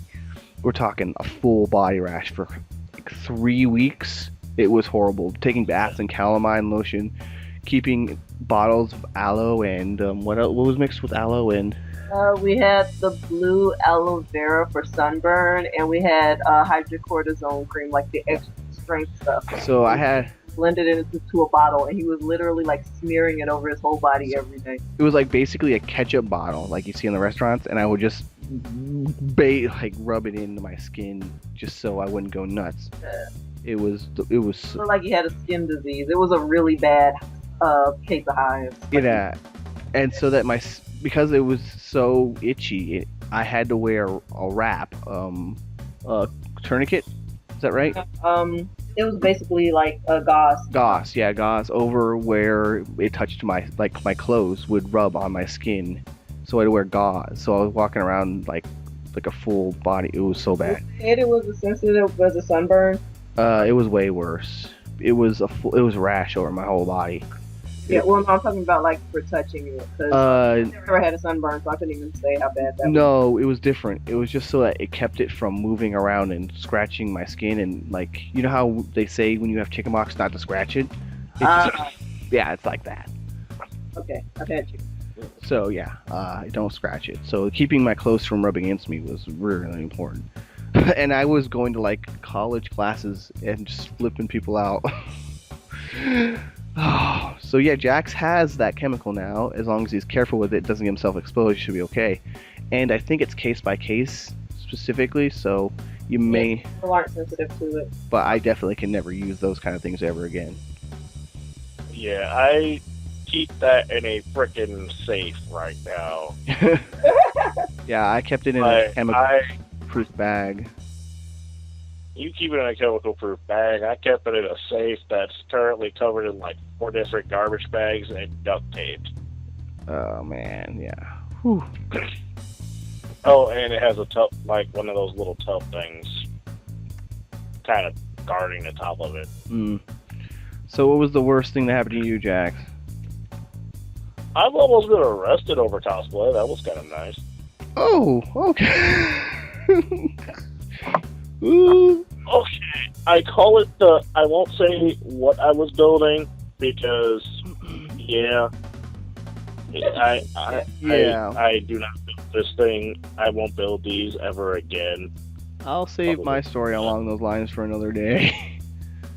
Yeah, well, I know yours. You tasted gravel. That was fun. That was delicious. But yeah, mine, I had the majestic police of Galesburg, Illinois called upon me. Yay, Menards. Anyway, so like I said, I will not tell you exactly what I was building, but the person that owns this thing currently knows that it is cursed. Period. I will forever swear it's cursed. So what would be the moral of the story for this here? Don't go into Menards and ask for weird crap. No, go into Menards, tell them exactly what you're building, and pray that they don't do what they did to me. Anyway. So tell them it's a prop. Tell them, yeah, I might want to notify them that it's for stage purposes. Yeah, stage production. Yeah, I should. People understand that. Yeah, people understand stage props. Unless they're wearing anime gear. But anyway. Alright, so got this commission early summer, started working on it late fall because I had all year. Mm-hmm. And I've throughout the entire time of this thing, I'm having nothing but bad luck. I mean, I somehow successfully stabbed myself with a frickin' jigsaw. I have sat. No, that was like the second time I sat on this thing for heat knife. I sat on the heat knife and cut the butt off of my pants, which was my only good pair at the time. I've been locked out of my room and had the fire alarm go off because the heat gun, not my roommates, but my quad mates decided it would be funny to lock me out of my room when I was working and I had to go to the bathroom, and when I came back couldn't get in, but the heat gun was still going and it burnt a hole into my carpet, and that was just bad. But anyway. Yeah, that's not good. So, yeah, there were so many other things. So, after a while, and this is just in the designing stage, that's the worst part. So, when I finally start thinking, I can finally start building this thing now, I go to Menards. Menards, about 30-minute drive away, because where I was, there was literally nothing but corn and graveyards. And, yeah, I was in a very magical town. But anyway, so I go to Menards, and I have the schematics with me. And this may have been my first mistake. So and if you guys see me in public, I'm usually muttering to myself, trying to figure out what I'm going to do next, because I have no internal voice. And the internal conscience that I have is probably a French fairy that's from way too much absinthe. But anyway. And one of the guys, really friendly guy, comes over to me and asks me, what can I do? Or what was I working on? So he sees the schematics, so I'm like, well, I don't really know how to describe it to him. And I really, really had no clue how to really say. You didn't do a good job. Yeah, I was like, well, I'm just kind of working on this axe-like thing. And he's like, what's it for? I'm like, nothing really, just making it. Never say nothing when you say, like, oh my god. That doesn't sound suspicious in the least. Yeah. And he's like, okay. And I'm like, so completely separate thought comes through my mind. And I'm like, oh, wait, I need to get some sheet metal. I need to get some sheet metal, and I need to get all this other stuff. So I'm describing other stuff that I need, and I'm not sure if it's at Menards. I also learned a very valuable lesson. Never say the words coal and sheet metal in the same sentence. Well, coal, PVC pipe, and sheet metal in the same sentence. Because somehow that translates to bad. But anyway. You guys use your imagination. Yeah, so he directs me to everything. When I'm in line, I run into the guy again, and he says something to the lady that's doing the cashier stuff. I'm the only one in line, so she's saying that the cash register is busted. Oh. That's a first red alarm in my mind right there. Number one, I can see your cash register. Your cash register's working fine. Yeah, because they're real open. They're like open. They're not behind, facing away usually. Yeah, but she's saying that it's busted and they're trying to get it fixed. Number two, it's been 10 minutes. Mm-hmm. I'm still here. And now I'm noticing that other cashiers are kind of looking at me funny. In walks in police officers, and they asked me to step outside. And I'm like, can't believe my case first. Then we go into the back room, and then I have to sit there for about an hour and a half explaining that I am a prop maker building props, and then I get to use the word stage production and anime in the same sentence, and I am processed and let go with a potentially $150 gift card to Menards. Wow, that guy. And that is the silver lining of the story. Guys, I wouldn't recommend trying that to get gift cards. Please don't. It's a bad idea. Do jail time. Yeah, to be honest, if you're a prop maker, especially one who specializes in realistic props, and you have to transport said props, you are statistically like in a higher place of getting arrested or at least pulled over. I have been pulled over. I have never been arrested because I'm small and cute, and I get excited about stuff and make myself just look bubble-headed. But I had a realistic looking like gun, the kind that is like mounted on an airplane, it didn't have any trigger mechanism or anything, but it's enough to make you worried. And I didn't know anything about the orange tip rule because I've never had any like gun props. So I look at an airplane gun online and I'm like, oh, okay, that's cool, I can make this. So I built it out of PVC pipe, paint it like gunmetal gray. Mm-hmm. I'm driving around with this. Well, I was scootering around with it on my back, but I was also driving around with it for like months with it in the back of my car. So we get pulled over, and the cop looks in the car and he calls for backup. So then we were sitting around like, what's going on? And the other cop pulls up and he's like, can I ask you about that thing in the back seat? And I turn around like, what thing? He's like, oh, that? Oh man, you want to see it? I made it. It's made out of PVC pipe. He's like, it's not real. It's like, no, you want to hold it? I'm like, look. And then I was showing them where like the screws are. And it's like, you can't shoot it because it doesn't have a trigger. It's actually supposed to be mounted on an airplane. And I was just using it to. And I started telling them about the story of my cosplay. And then they were like, oh, okay. Do you do this all the time? I was like, yeah, we cosplay. We like make stuff. So. Yeah, you do have a higher chance of like getting into trouble, so you don't want to try and like push that. Yeah. Yeah, there's people don't always react positively, to finding out. Yeah. Dress up in costumes and go to weekend long. Yeah. I have another one that I almost completely forgot about, but I know Nice has a story that I laugh at every single time I think about it. Don't worry about we'll save those ones for later. But let's see. Let's move to a different question, okay? Let's see. I'll go. So someone's trying to light their stuff up, and they're looking for the best choice of LEDs and lights in the LED ELY or EL tape, and they want to do this cheap.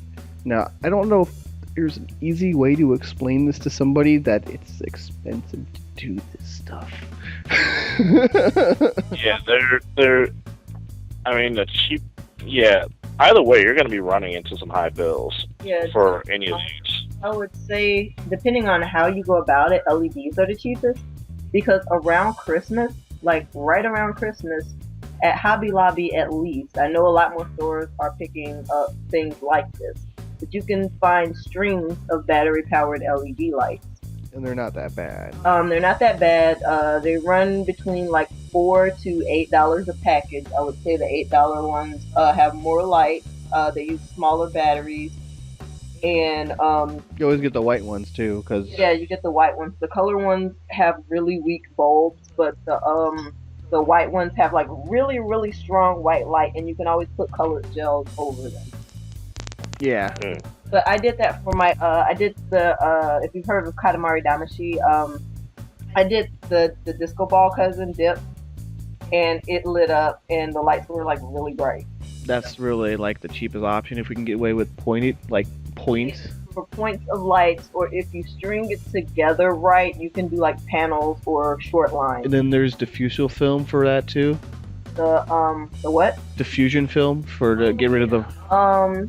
You can use tissue paper for the cheap route, or you can splurge and get like a fairly expensive. It's like $20 for 2 8x10 sheets of photographic diffusion film. So you'll get an even like amount of light over the surface rather than like a point, if that makes sense. Versus the light, so it's not as much of a point, and it works really well for panels.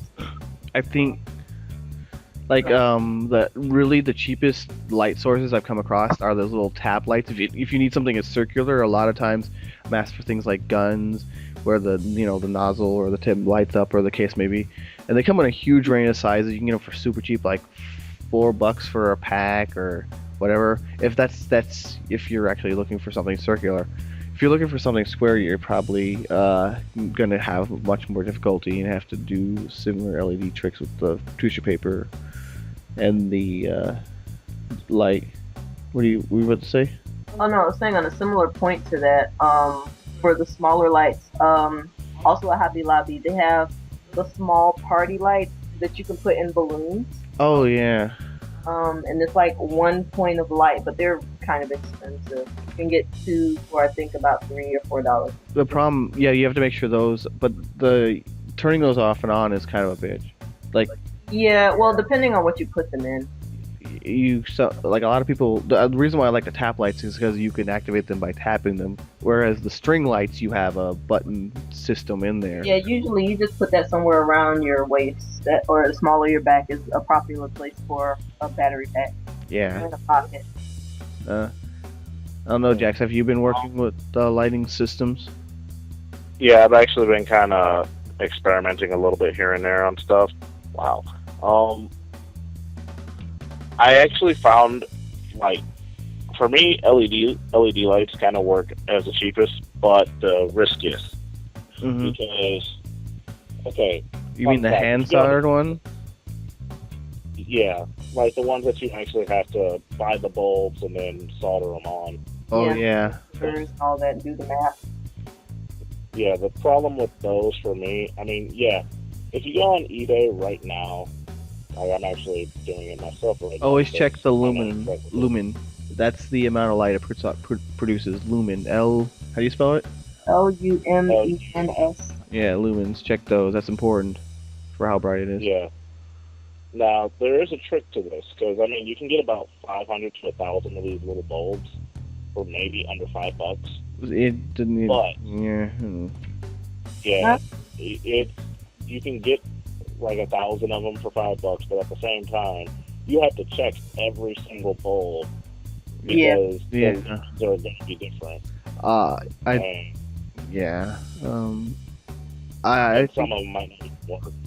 I think if you've seen me and do one or two of my videos, I'll solder a LED on, check to make sure it's wired right, re-secure it, put the next one on, check if it's on right, solder it. You have to keep checking your wiring every single time you put anything on.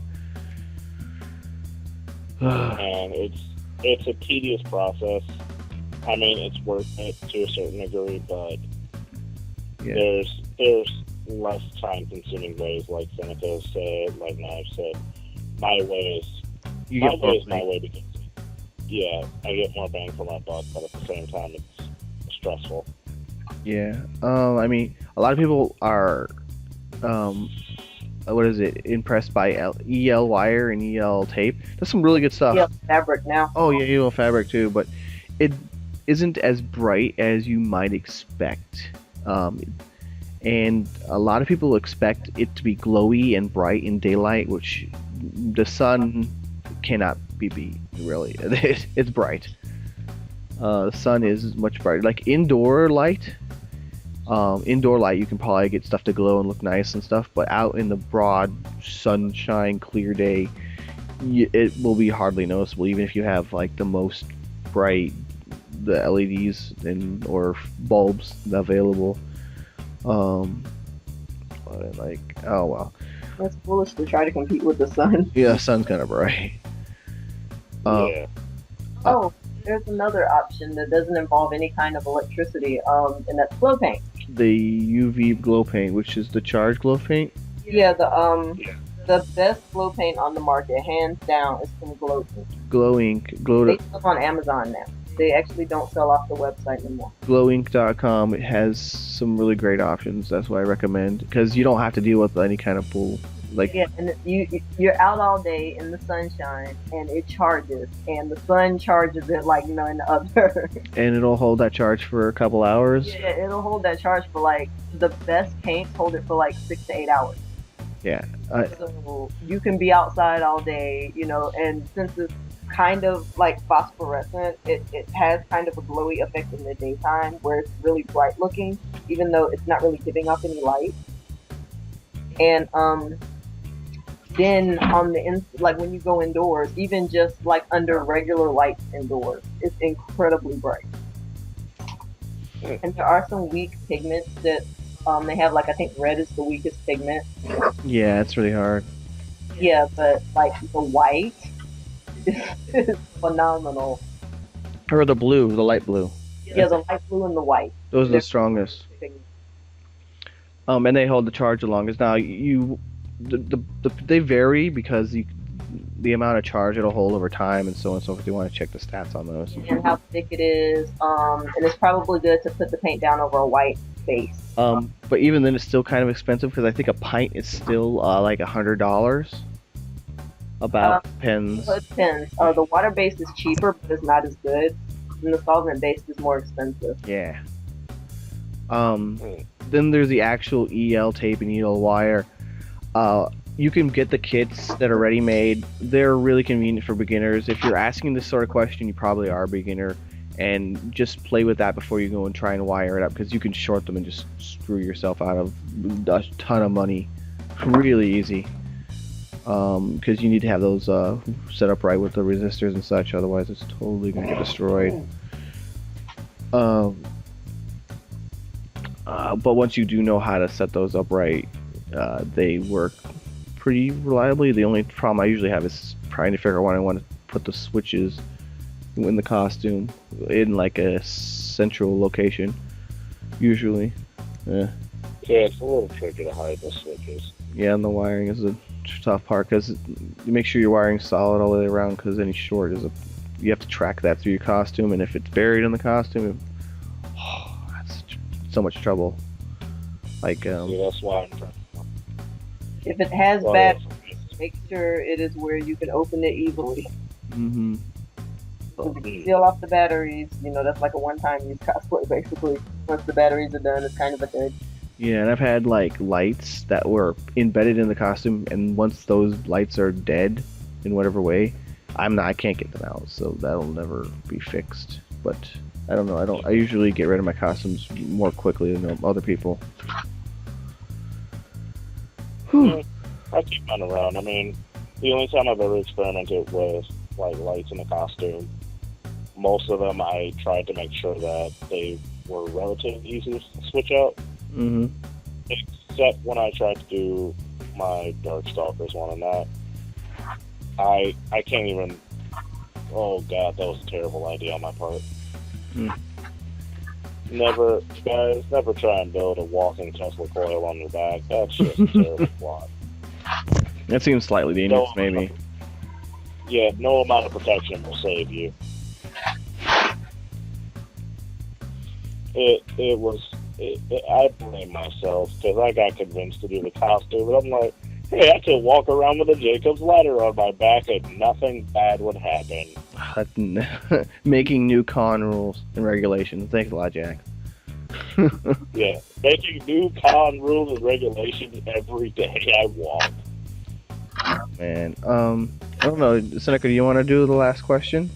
Sure, what's the last question? I don't know if you want to add one. We can end it if you want, but otherwise, if you want to throw a question, we'll leave it open to you.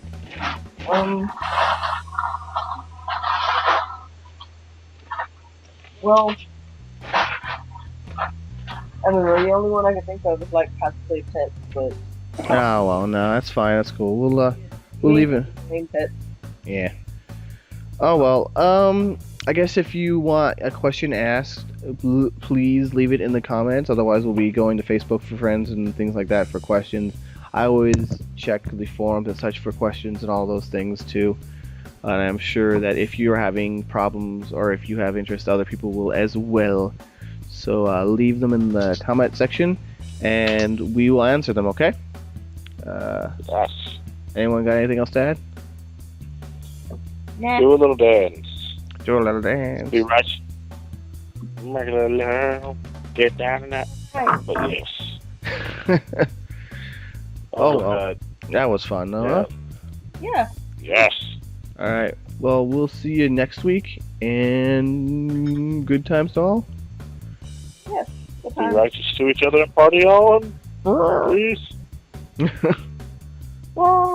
Hey, Cosplay, before I finish up this video, I want to say thanks for everyone who likes and subscribes. But the people who comment, you guys have a special place in my heart. It really does keep me motivated. I don't know, I do try to talk to you a one-on-one, but maybe someday I'll have enough questions and so on to do like a regular Monday Q&A session like I used to. But For now, I just try and spread the information and love I have for all you cosplayers out there. I don't know if you know someone who needs help, if you see someone who could use a heads up and maybe is new to the cosplay community, maybe hasn't seen some of these kind of informational videos, let them know. It really helps me out. I'm gonna go make more vids, have some fun, make some stuff, do cosplay things. Thanks for watching, guys. Good times to all.